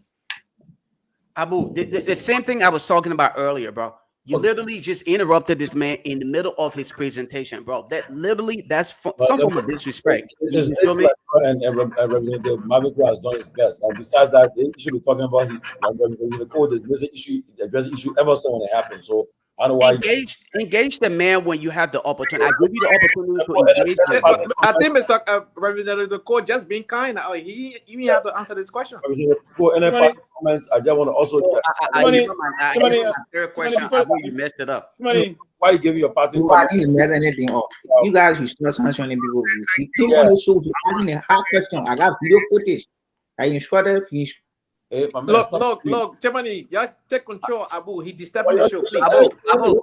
Abu, send me the video. Send me the video. I will play it. I send you the video. I send you the video. Right after I speak. Please get your party. Can I push you something quick? Your party statement. Just comment on the status of Sekou Kolasco from your party, and also. Thank you very much. I want to say thank you. Thank you for affording me this opportunity. But to do justice to our listening audience before they feel otherwise, I challenge Abu. If you produce any video while I'm off, and you see me giving instruction to beat Martha Morris, send me that video, I will resign from being representative. At no point in time I've ever done that. After the engagement, the video was flopped. That's why I said I didn't see. Abu, send me the video. I will play the video. The representative before the representative do a closing comment, can I slip in something quick? Can I push something in and go out a closing comment? Yeah, go ahead quickly, Pewee. Honorable Court, just concern that's been coming up from folks about this issue about you headed. I mean, you as a father, you are the chief administrator of the House of Representatives. This issue about the supplementary payroll that you guys, particularly you have your personal, in-law or sister or so on taking salary from that aspect, and some of the central administration staff have also alleged that you always been personally converting their gas slip and rest of that, and then taking it for your personal use. This issue about supplementary payroll that you place a lot of other folks, particularly other journalists and other folks that are directly related to you. Can you please comment on that as part of your closing statement? So as I close, I get to you about the video you're talking about. I will send you mine. The next one I want to say, even though Madam Morris is not competent for the job to be the chief financial administrator of our country health sector, a woman who got no financial knowledge, who have never been an administrator in any sector. Only United Party can reward people because she lied. That Honorable Court beat me, so they decided to reward her. The second thing I want to say to your Carrasco, I think the arrangement be made so that they can secure a bond for him and he will be placed out. And I know he will run instead. That was just a means of the harassment and intimidation. The last one you just talked about, let me tell you, I will be very, very emphatic with it. There is no lawmaker in the House of Representatives that do not have people on the supplementary payroll. No lawmaker. So you have your relative on the supplementary payroll. Is that confirmed? Personally, you. That guy relative on the supplementary payroll. Abu, man, this question, let him answer the question, bro. So, as per what you're saying, that there's no lawmaker, you as chairman on Rule Order Administration do have your in-law and brother or sister on the supplementary payroll. That's correct. No, I do not have my in-law on the payroll or my brother or my sister. I don't. But I am saying to you that absolutely the 73 of us in that legislature, there is not a single lawmaker can tell you I do not have people, or I mean somebody on the supplementary. Absolutely no. Is that correct? Is that right to do? Decision. No, listen now. Listen, it was a decision. Okay. Plenary is the higher decision-making body. When we met in section, that session was being presided over by Thomas Fallas, the deputy speaker. The colleagues have said that they should have additional 5 staff because the Senate did the same. And our advice to them was the financial envelope of the House of Representatives is not as huge as the House of, the Senate because of the number. Our numerical strength is huge than the Senate. So if the Senate got 5% paid, the 29 lawmakers, senators on our side, and the 73 of us here, or the 71 of us here, it will be a problem. So every one of us agreed that each lawmaker should provide 1%. Wow. To put on supplementary payroll. So, sorry, Honorable, quickly. Were you guys increasing it by 5 against the statutory number you already have? Because there's a statutory number each honorable office will have. From the chief of staff, executive secretary, steward, I think 9%, folk, and the rest of that, around maybe 11 or so. So were you adding additional 5 to that? No, ask me, what is the statutory number for each lawmaker? Okay, go ahead with that.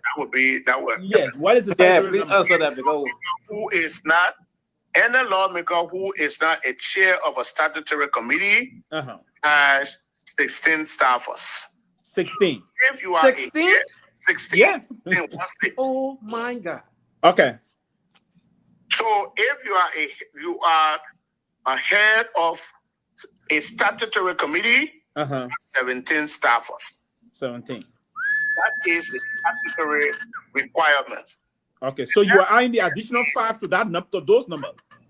Excuse me, you can, I think you need to allow yourself to be informed. No, listen. I'm informed. Listen, Honorable, if you came on this show, it's a public show. If you either select to answer the question, exactly. Answer the question, right? So I'm asking the question for the public to be informed. But If you add 5 to those numbers you just called, that's what my question. We bring guests we should ask a hard question. Asking the question, you are asking Abu, me, stop doing this now. I will not understand what you're asking.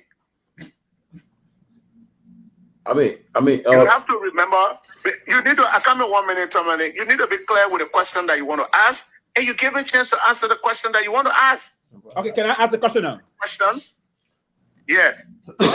My question is again, you just said, ordinary member of the House will have 16 staff, and chairman on statutory committee or major leadership committee will be 17. I said the number you just said that you guys agree upon, the 5 additional staff that will be added, is that going to be added on the 17 and the 16? That's what I said. You should give me a chance to inform you. It was a proposal of the 5 staffers, and we advised them that we did not have the financial capacity. That's how we did not go for the 5 staffers. Plenary took a decision that each member should be able to bring 1 person. Okay. So that 1 person was going to be added to whatever number you have. That is the information I'm trying to provide for you. So that, additional 73 people were added. Okay. Yes. yes, that is the information. But let me tell you, this is a revelation. I tell you because we have to investigate. Before we assume the authority of the chairmanship of the Rules Order and Administration, there are lawmakers in that building who carry more than 30, 40 persons there. Some of the people who are known lawmakers, they got people still, they are ready to stay on central administration payroll. Some people were taken to the House of Representatives way back as the 51st and the 52nd, up to the 53rd.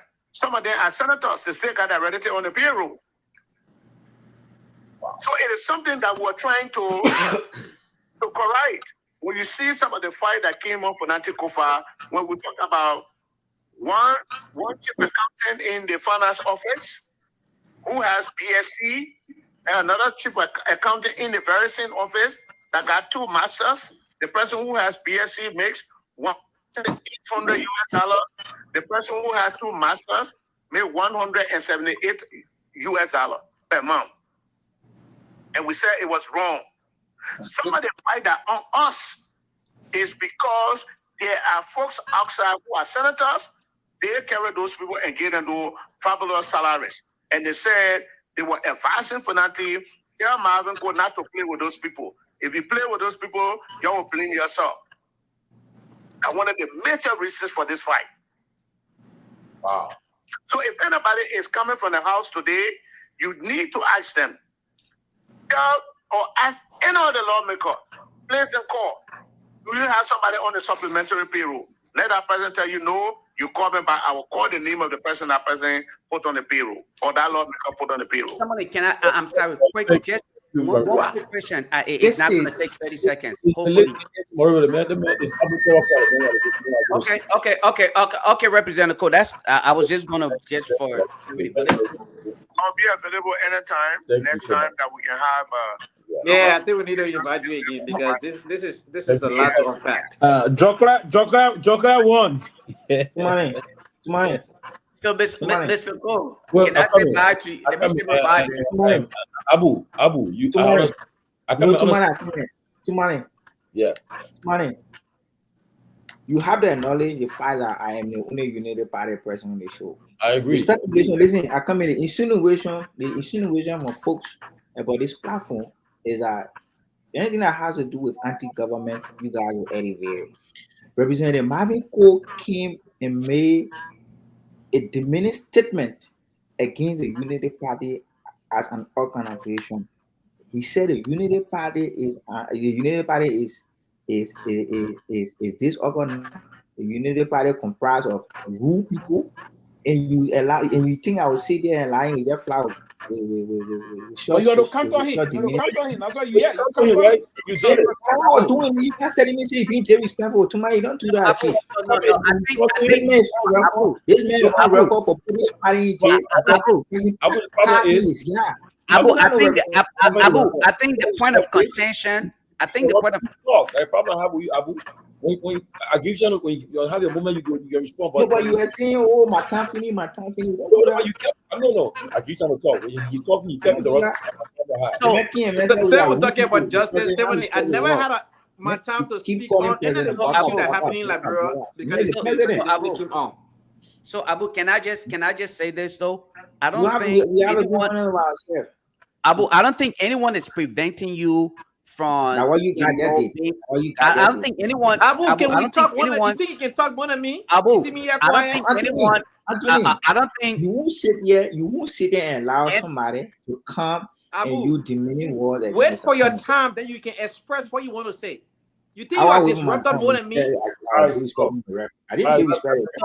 So I will let Tomalin or Peabody. I mean, they are the executive controller of this platform. I'll let them take control. But my view here, Abu, is this: when you're opportune to make clarity on issues here, okay? I think when you're asked to pose 2 questions, that is the opportunity. You like I did. I was opportune to pose 3 questions. But the man did not ask the question. I waived my 3rd question to you, and you did not ask the question instead. But here's my thing: when you are done asking your question, it is only fair and professional to remain silent when your colleagues are asking their questions so that they can get clarity. This is not the Liberia House of Representatives or the Senate where they go and overtalk each other. We are hoping. See, asking the top questions. You're doing the same thing. You don't know Representative Marvin Cole. So you're doing the same thing. See, this is why you will not get it.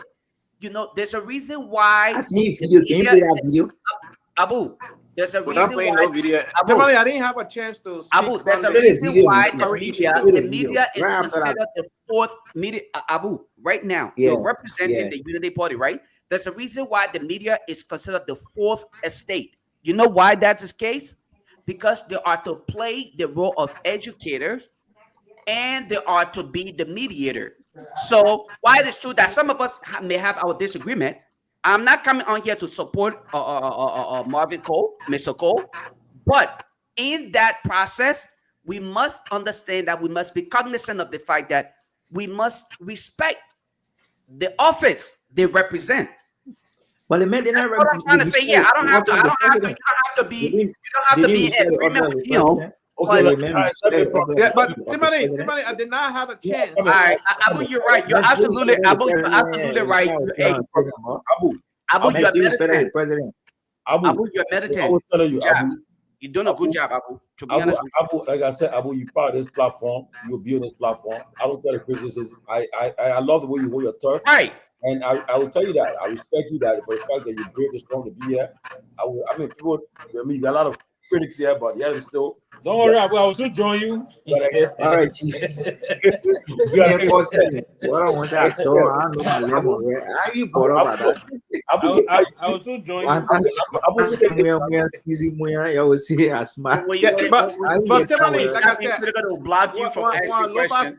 It was my turn. Let me say this right, guys. You know, we got information today, and I can tell you this: the NSA. You see, look, they say, "Come on," right? Something called "come on." I got information today. The same thing that they said that the LA administration did, the Guar administration did, the program is doing it now. And I'll very soon in the next few days, I will brief.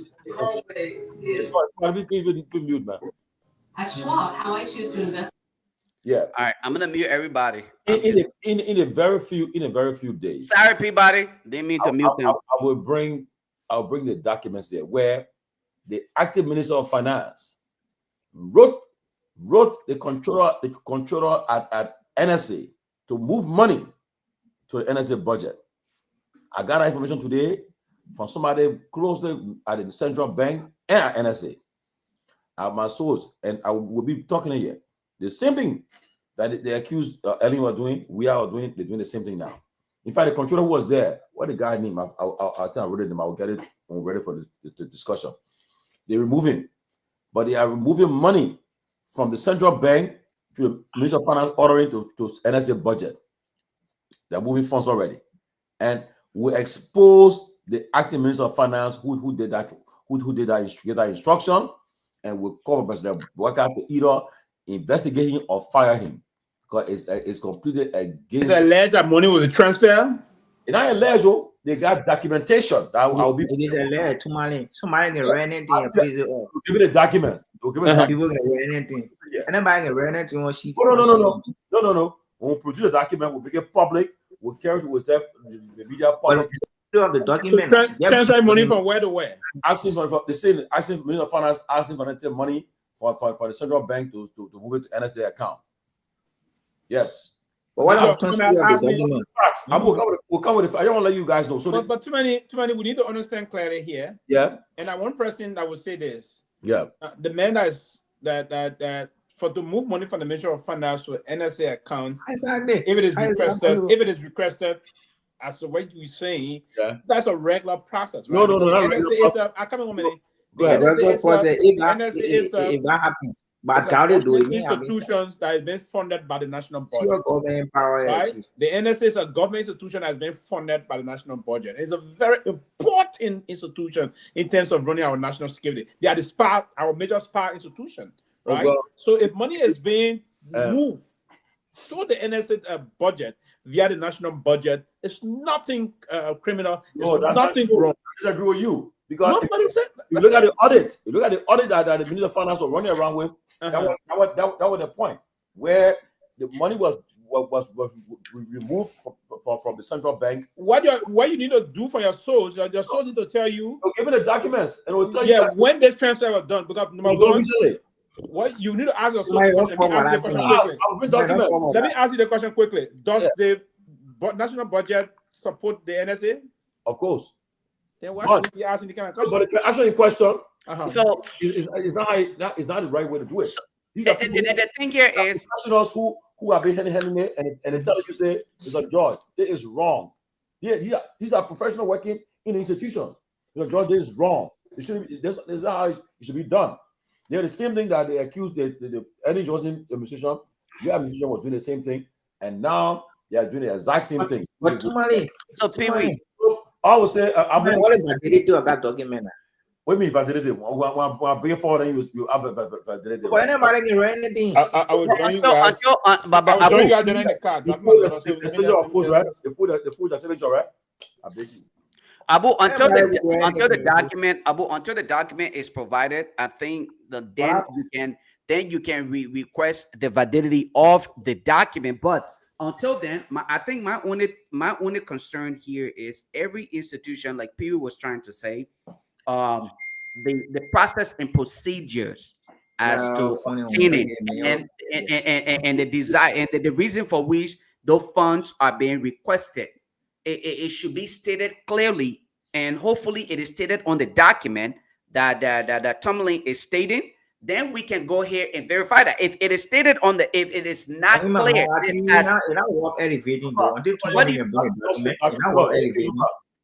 say it's not worth elevating? You're talking about document. So you're endorsing, as a young man, you're endorsing corruption and talking about it's not worth elevating. Where is the document? Where is the document? He told you he will make it available. He told you will make it available. Why are you trying to endorse corruption? The reality is until then, elevation. You know what?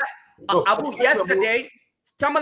yesterday, Abu were on here celebrating. You weren't on here yesterday, but you were on the social media celebrating the MCC award that would have been announced today. Why did you attempt to elevate that yesterday instead of today, waiting until it is announced by President Boykai? Okay, listen. As an institutional person who believes that a leader should be emulated, right? Why did you do it? Listen. As an institutional person, I was informed and my source was very credible.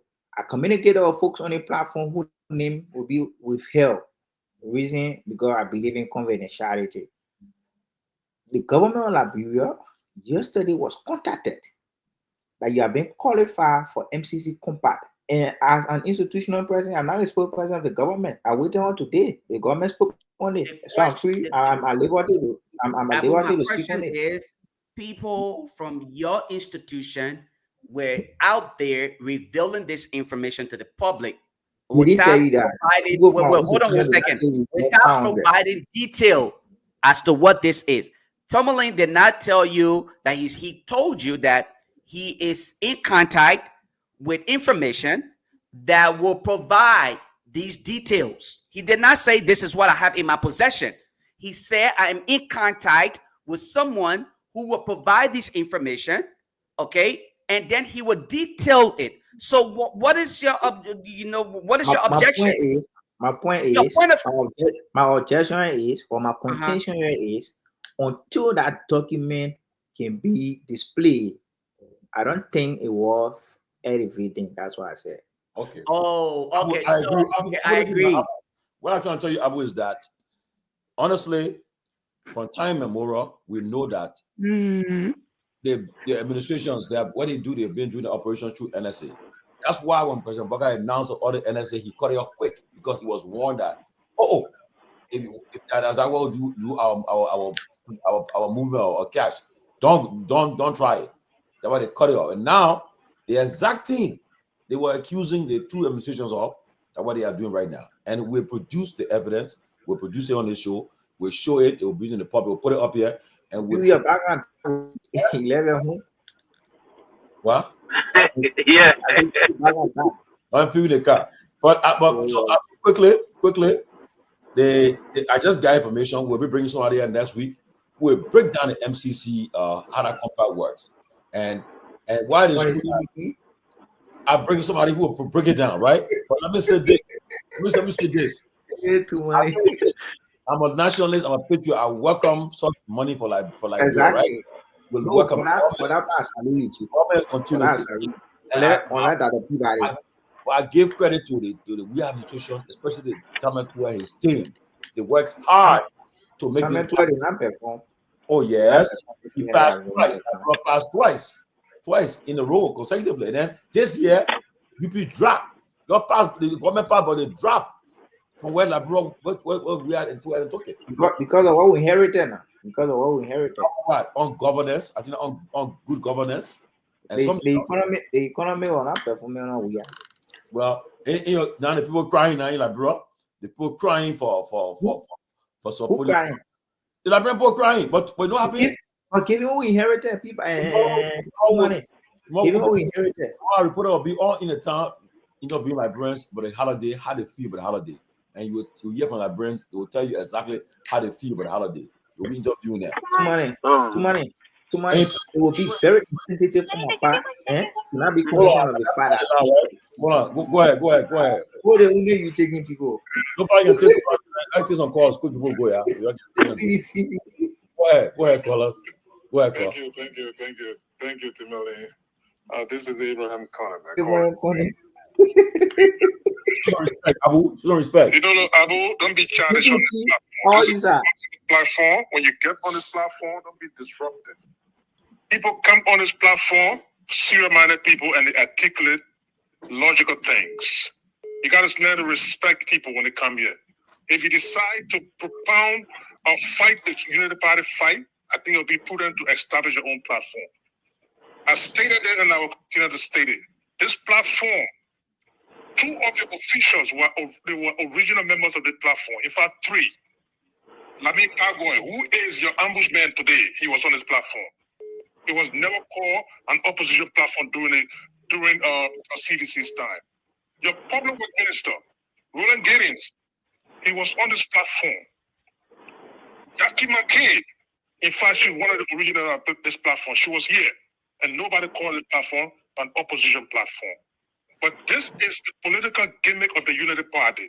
They want to force you into submission to the ideology. And whenever you don't agree, the next thing they ban you as an opposition to them. It's important to echo this point. But he is very disruptive. Even when you guys are having panel discussion, it interrupts everything.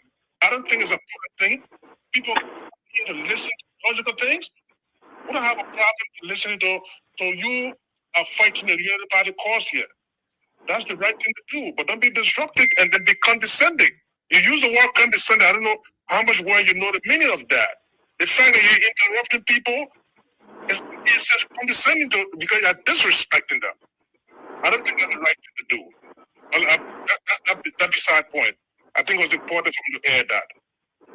You know, Tomalin, Abu here, I don't know whether he's very much cognizant of the MCC. But CDC inherited. CDC first year. Is Abu aware that CDC passed the MCC score? The debate is the MCC compact. You're talking about the debate is a compact. The debate is a compact. And see their fiscal evaluation on it. The people who say they left our economy. The debate is a compact. CDC calling back about a compact. No, but Abu. But yeah. I can't be. Abraham, what a minute. Abu, don't forget now. In November 2023, It was said that Liberian government gets highest stars in MCC Yeah, school. but they didn't get a compact, chief. For 2017. They didn't get it. What is it? Because of that, they said they were not eligible for consideration of 500 million compact grant. You see, so they were eligible for it based on the passing. They said not eligible for consideration of 500 million in compact grant. So that means it's an ignorant corner. I'm not bothered by what he gets. I'm not bothered by a section to say disrespectful. I'm not being disrespectful. The representative are being very disrespectful to the president. That's been Abu. You cook the food and then you're dividing the food. What happened to that? No problem. That life. Government continuity. I'm not being put the same to anybody. I'm you as the supporter of the CDC with my own issue, and last month on the YouTube with insult president. This is not healthy for the disco, Abu. This is not healthy for the disco. God, can we Abu, why I just got information that UBA Bank is on fire as well. Can we actually invest some time in inquiry? It discourages me. How can you say what I know code descending? This is not authentic. Abu, this is very sensitive to the public. I'm just getting information. I'm getting information. Abu, please. I'm getting this information that UBA Bank is on fire. I don't know how authentic this information is. All of us do our verification. Can we just verify this information and provide to the public? Thank you. Thank you. I don't want to mislead the public. Thank you, Abu. Anyway, Tomalin, let me leave you guys to discuss, man. But I just wanted to point a few things up.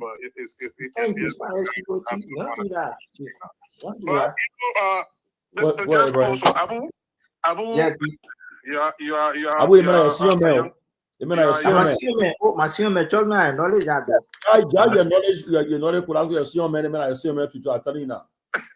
No, listen, but chief, as I learned, I think you there the Carrasco, right? No, I don't know about that one. Listen, let me tell you, first I think they got some relationship. Listen, Abu, that's not the issue of discussion. The issue of discussion is to propound and start being disrupted. You say you are unrepentant and unapologetic United Party partisans. Exactly. Right? But the fact of the matter is that you got to respect the discourse and stop being disruptive. All right? That's one. Two, Tomalin, let me get close on this. Fact of the matter is that Abu government, have you asked Abu, the people, the last 6 years, political prisoners in Liberia, government, that's the political person in that country. And today, they even called a bill-born institution not to even grant bill for that person to be released from prison. And when they finally got a bill born from an American bill born institution in Liberia, they went over to the court. And the court said the judge going all the time deliberately. Wow. Yes. That's sad, man. The judge going all the time deliberately. That's the government Abu has over there. He said he's there to defend. So I put this to Abu. What's your position on search? Please repeat your question. Our own phone call. They kept calling Abu back to back. Abu. Nobody kept calling me. I'm doing follow up. Lofa Group News. I'm doing follow up on the things. You are Abu. Where you sitting on the fire at UBA Bank? I just called somebody. The person trying to make a call. I just called somebody. Ibrahim is saying that Carrasco, when the lawyers went to him to get his bill, and they told this, people told the lawyers that they've been doing, don't get people bill. Don't build them. But that's the other thing they did to Samuel Twain. It's in the little 12. What they're doing now. Then when they finally got when they secure a bond, a bill, a bond for him, the lawyer said he was going out of town. That's what happened today. Yeah, the judge. My people may listen. Everybody ask a question, Chief.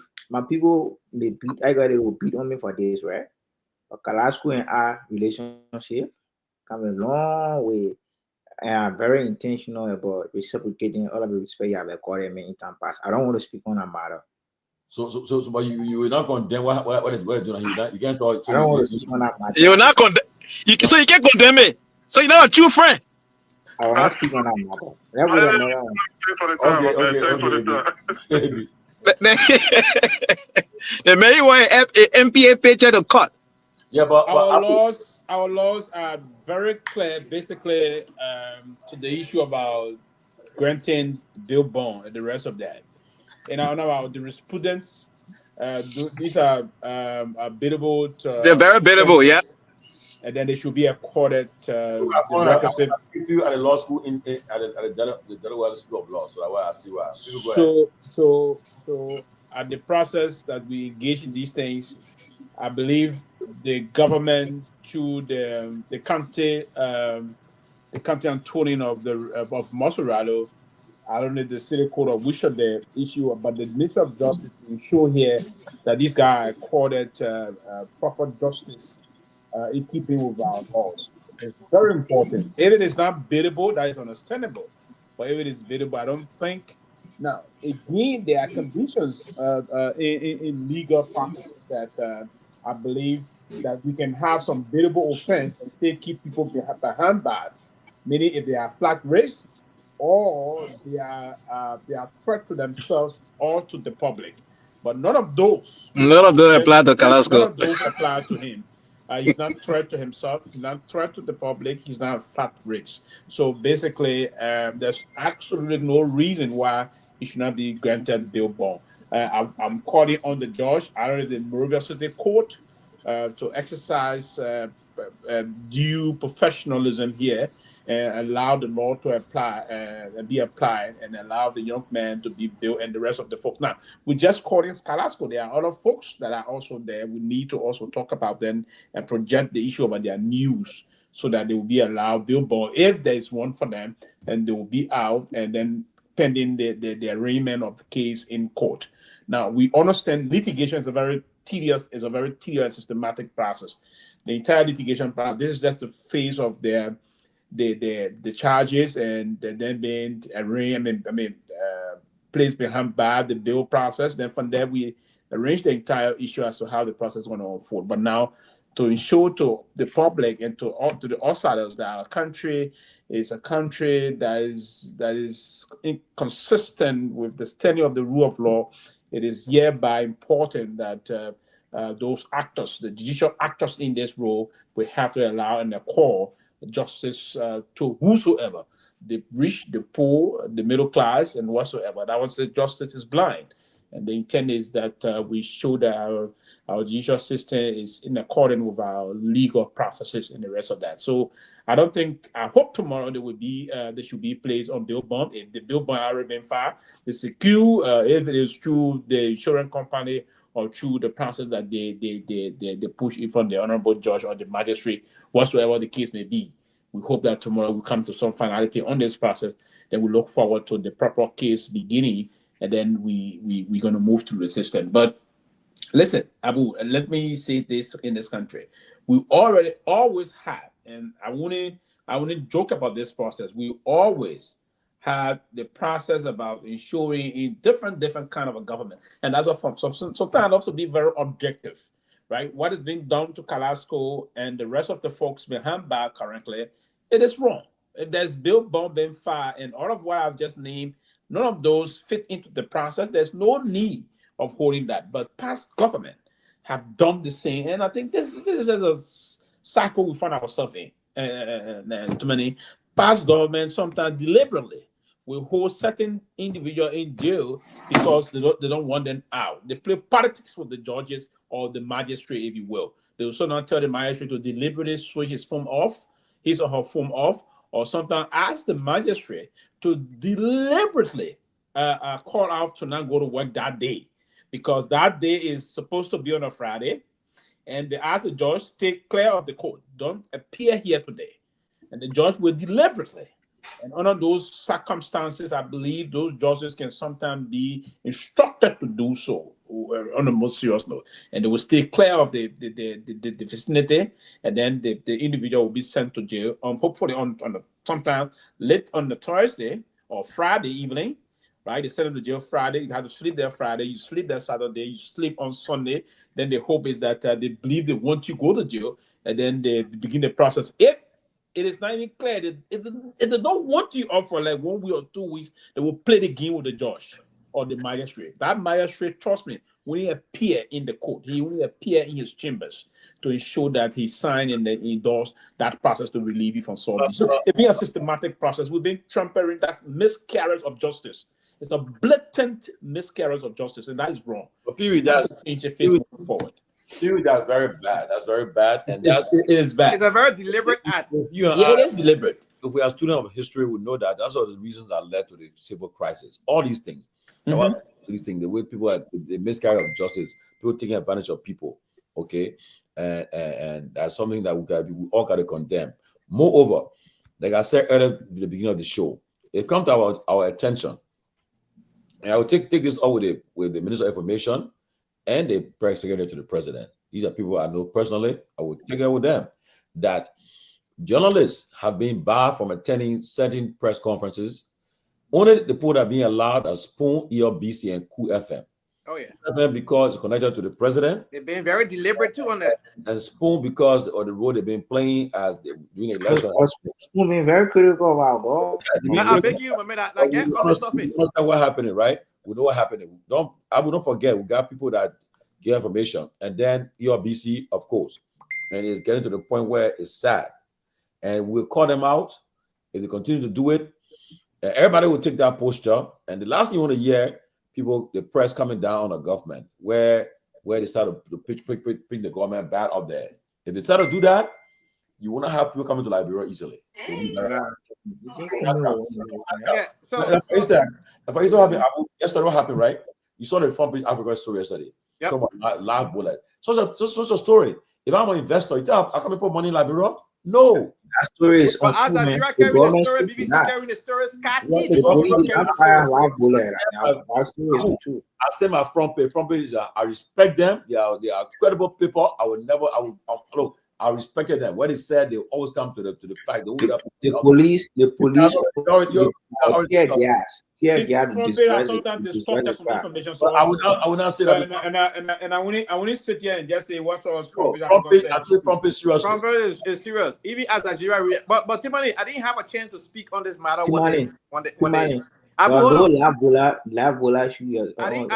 have an opportunity to speak on this issue when they came out. But right now, for now, I stay my front page. Go ahead. All right. So yeah, I didn't have an opportunity to speak on the issue when the representative came out. So we're speaking about what happened today, right? Look, every sector, every ministry, and every agency have their experting everywhere. When there is fire, it is not the place of the police to determine what caused the fire and what happened now. That's why we have fire service in Liberia. They have chemicals that they can spray on that particular spot or around that can give them the cause of fire. Or what determines before you continue, the police got forensic department also, so the police can form part of the hold on. Let me remind you of that quickly. Hold on, I know what I'm talking about. No. If you didn't rule it out. Hold on, let me make my point. Hey, Jesus. No, go ahead. Allow me to make my point. You ruled it out. I'm not saying the truth. Yeah, I'm not saying the truth. Abu, stop being disrespectful. You come here, they have to be tutoring you on the show. Me, nobody tutoring me. You see, I receive any phone call. Tutor me on the show. They have to tutor you every time. They have to be sending you information. What to say, how to say it. Nobody's tutoring me. Allow me to speak. Man, you misinforming the public. No, allow me to speak. We have departments. Listen, allow me to speak. Go ahead. I will please, I beg you, please. You got it. First and foremost, you had to know. Look at that video and saw the appearance of our authority, or the firefighters, the police. Disorganized. They don't even have the proper gear on. No oxygen 10. They're going to smoke. They are now masked up. I mean, Liberia is so vulnerable. Let us face the fact.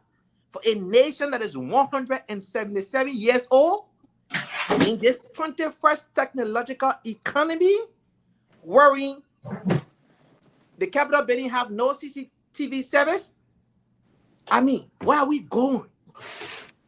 Then you entering a building, you are not fully prepared. This president spoke today and said that hooligans and, you know, they gotta be an oxen, all of that. You don't know what happened. Don't say what you're saying. An investigation has to happen first. All right? Like I was saying, every cause of fire can be determined. Whether it was self-made, whether it was sparked by electrical malfunction or any other thing, it can be determined. The police told us that they were in total control of the Capitol building. Robbers bang bang. They were in total control of the Capitol building. The roof was very full of you to So money.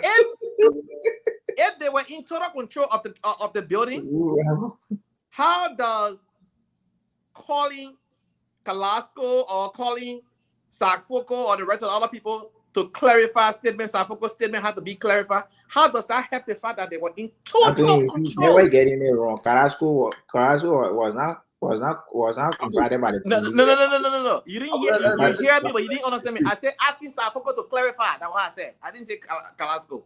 I mentioned Kalasco's name, but you did not understand what I said. Again, listen before you speak. Right? So here is the thing here. You may be combative to know what the issue. I am not combative. That's what you're trying to do. Allow me to speak. That's what you're trying to do. Just allow me to speak.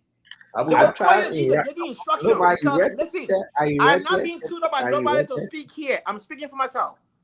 And I'm not reading from a script. I'm freestyling. You understand? So pay attention.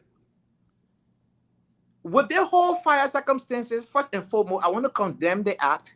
I don't support violence of that kind. I support peaceful protests. I think the people have the right to stand up for their right when they feel as though their right is taken away from them or is being taken advantage of. But I do not support any kind of form of violence, throwing rock at police, burning places, rioting. No, I don't support those things. But peaceful protests, yes, I am for peaceful protests. All right, as it is enshrined in our Constitution, Article 17. But let us not make any mistake here that our democracy is under attack, our Constitution is under attack by the very administration that came on the mantra of rescuing the nation, that will uphold the rule of law, and they are here violating the rule of law. The very administration that have no policy, they only have campaign agenda. The very administration who will not give credit to their predecessor because they claim as though. Listen, I'm speaking. I am speaking. Stop being disrespectful. Uncuffedness cannot be taught. Anybody can be uncuffed. You understand? You have to listen. What's your turn? You've been doing it to everyone. You think you can be as disrespectful as anyone or disrupt the show? Yeah, move on. Go ahead, boss man. So here's what I have to say here. This administration is under scrutiny. We are living a digital age. We have access to information at the twinkle of an eye. We can get as many information as we want.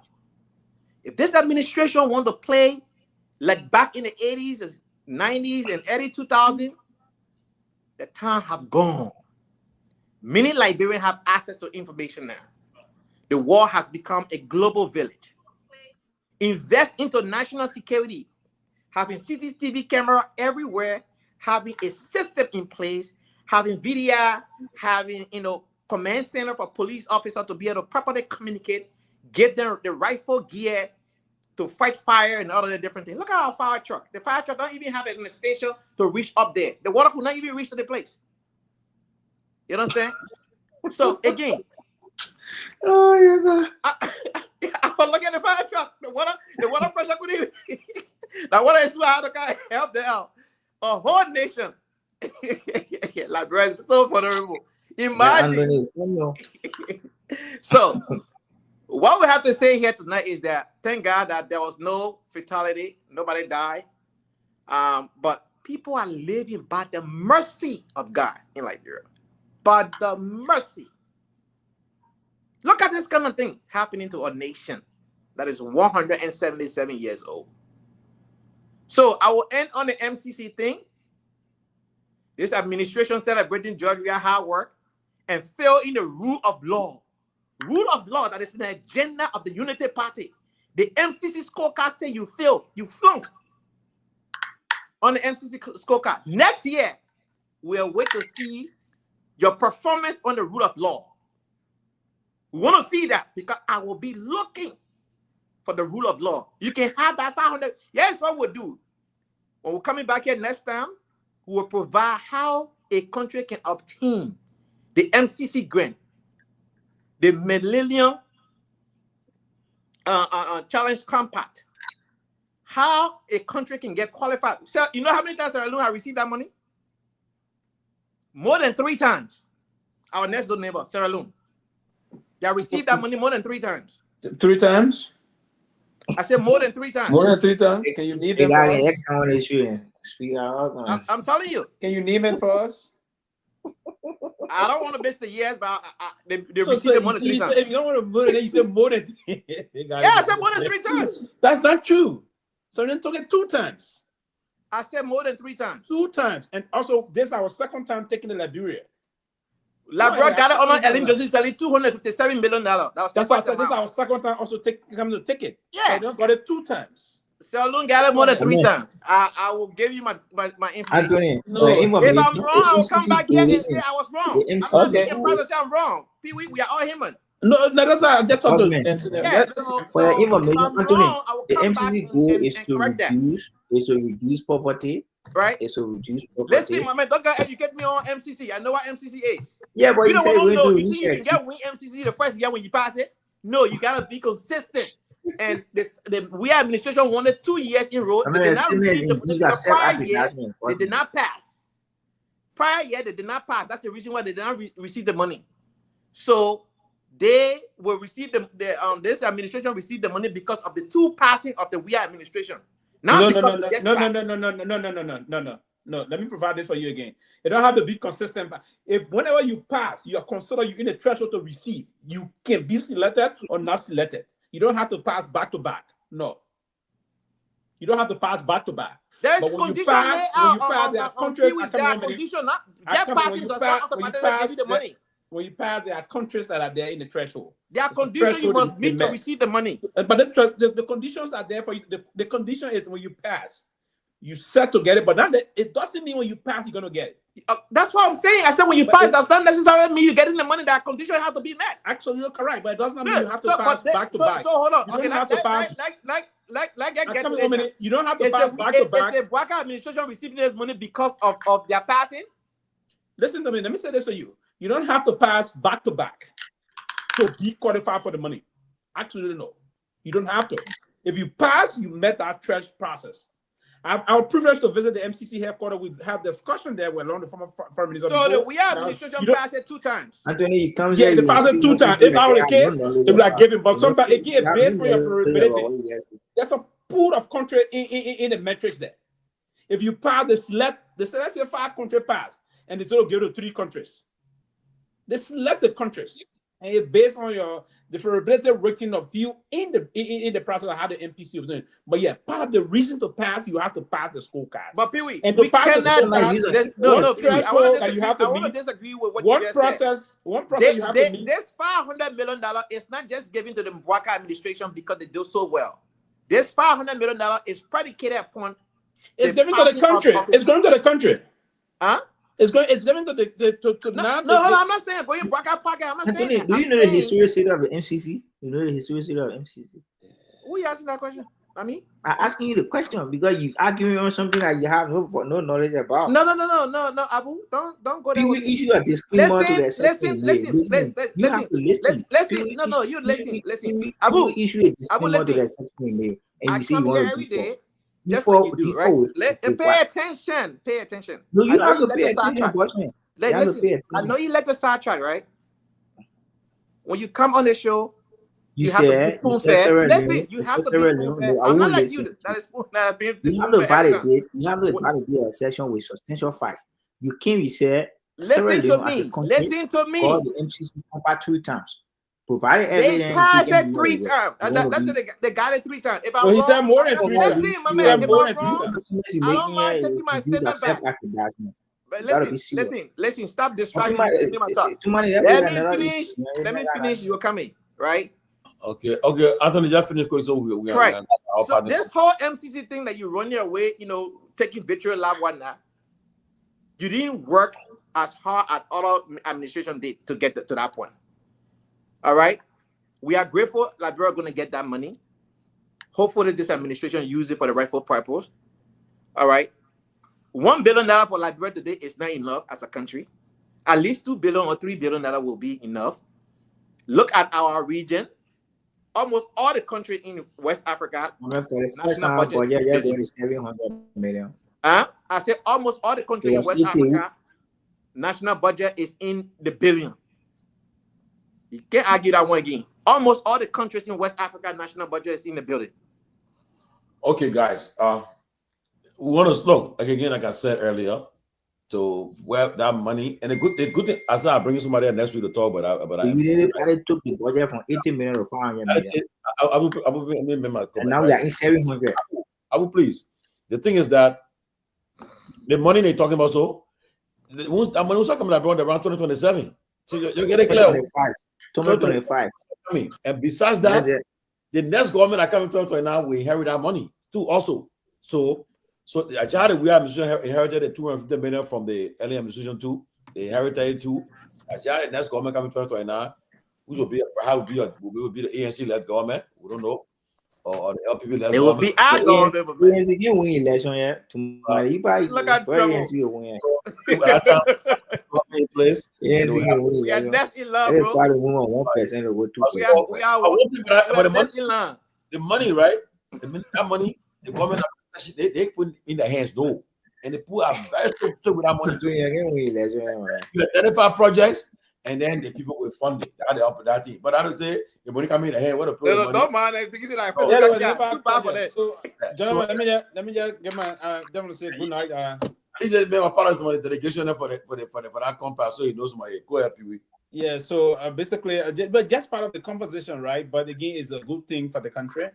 But this process, the MCC is going to create an office in Monrovia. They're going to have a technical team to manage this process. And I don't know now what the final ministry will have to do is to coordinate very well, to have a very strategic technical team to work on all of the modalities as to the major project area, what is our priority area, what is driving our economy to structure in line. So there have to be something that will be in line with what the government vision is in terms of what they have their rest agenda. Right? So in terms of what's the focus point? Is that road infrastructure? Is it going to be electricity in terms of that? If that's going to be a plan, they will have to do a comprehensive plan.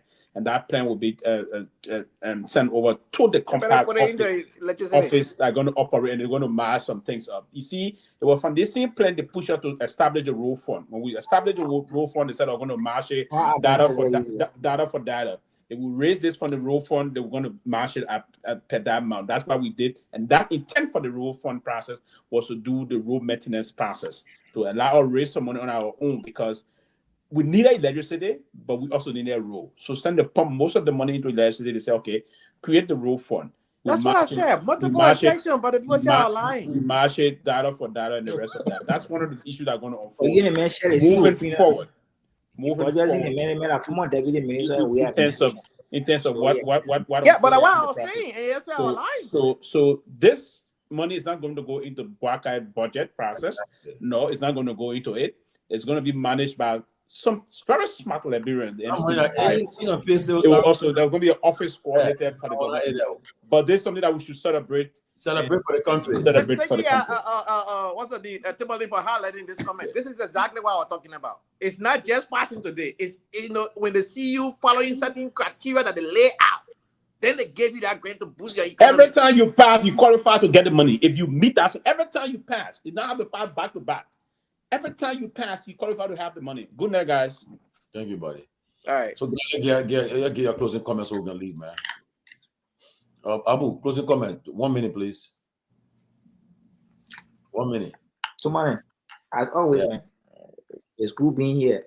But let me make this clear, right? I'm going to be very intentional about this. I did not come on the show to glorify students from the ANC and the CDC. It is an ingrained fight that the Unity Party, as an organized political party, when we took over this country, nothing was functional. We had a budget in the tune of 80 million, and we took it to 500 million, and then from up President Lia. Ellie, right? That Ellie or you? Unity Party, chief. No. That's Unity Party. The Unity Party. Go ahead. The Unity Party. Mm-hmm. When we took over, it was 80 million, and we took it to 500 plus million. People were making $35 at civil servant, and we increased it to 100 plus %. The UP is on record for restoring, the lost image of our country after the civil crisis. So for somebody to sit on a show, or for a lawmaker who believe that without a party that he affiliates with is not in power, then nothing good can come to Liberia, or nothing good should happen to Liberia. So that is to say to all of you who are insulting me, and let me tell you, I'm a member of the Vanguard Student Unification Party, if you don't know. And I just said to somebody on the show who name I won't call here, going for all of us to put on our meriting push for. And that is to say, I'm not going to insult anybody on the show. I'm going to be crystal clear. I'm going to be very intentional. I'm passionate about it. That's something I'm very conspicuous about. I came on the show to not allow people who believe that stating lies to the people of Liberia, that's the best thing to do. It is very easy to criticize. It's very easy to criticize. What we inherited as a political party and now ruling party, what we inherited, where you have federal ministry law agency that were not functional, to do making it functional, people are going to work. You have tools they are working with. Unlike under the previous administration, people were being employed because of political patronage. Today, the CSA have instituted so many policies at the CSA. So in order to be an employee of government, you have to go through tests. Okay. Like I said to you, we did not come on the show to glorify anybody. I see people saying I'm being disruptive. I'm not disruptive. When I ask the guest a question or the caller a question, it is on that person to respond appropriately, because there are people in radio land that are not sophisticated as compared to we that are on a platform. So for somebody to sit on a platform and think that when lawmaker come because he has tattoo, he's a lawmaker, and we should not ask him questions. We were asking questions. And the essence of our beyond issue, like I said, is to sensitize the people about the happiness across government, about what we have done, about what we have accomplished, about what we are contemplating on doing. This man we follow, we are inspired by his leadership. He has exemplified and exemplary leadership, saying he assumed responsibility as president. I've got to go. Thank you.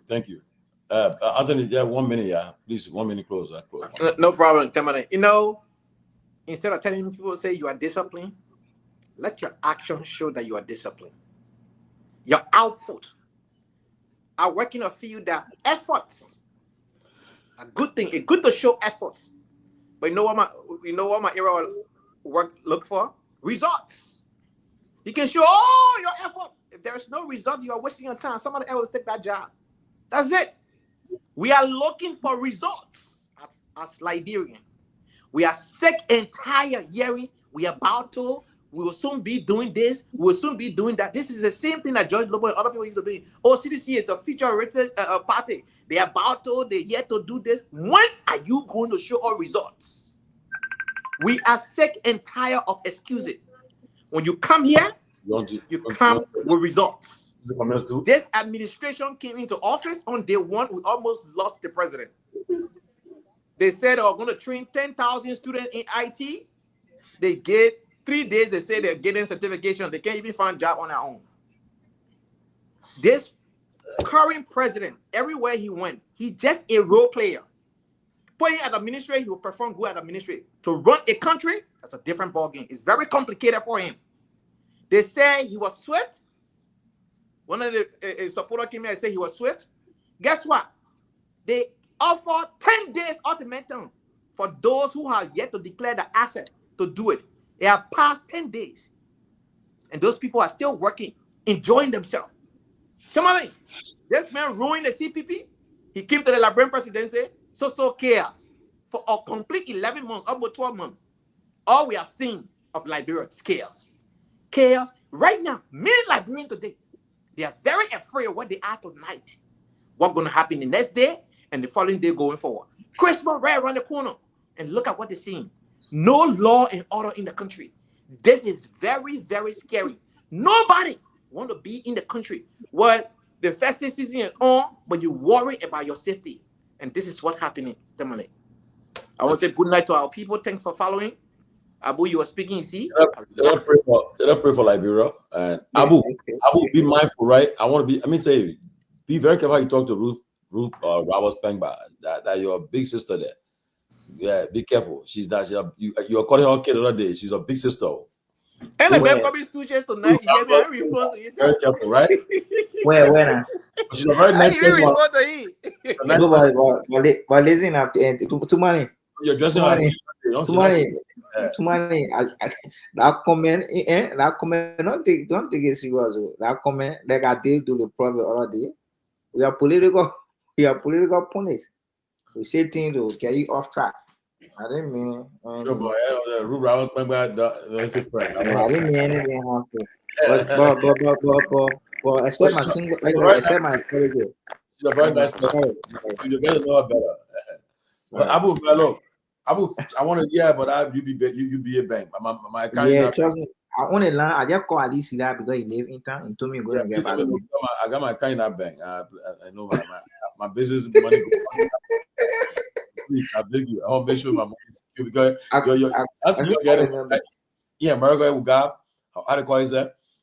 When people keep our money in the banks in America, when anything happen to our money, that bank get burned, we got our money still. But I don't know that broke out is that. Yeah, I know that guy is that.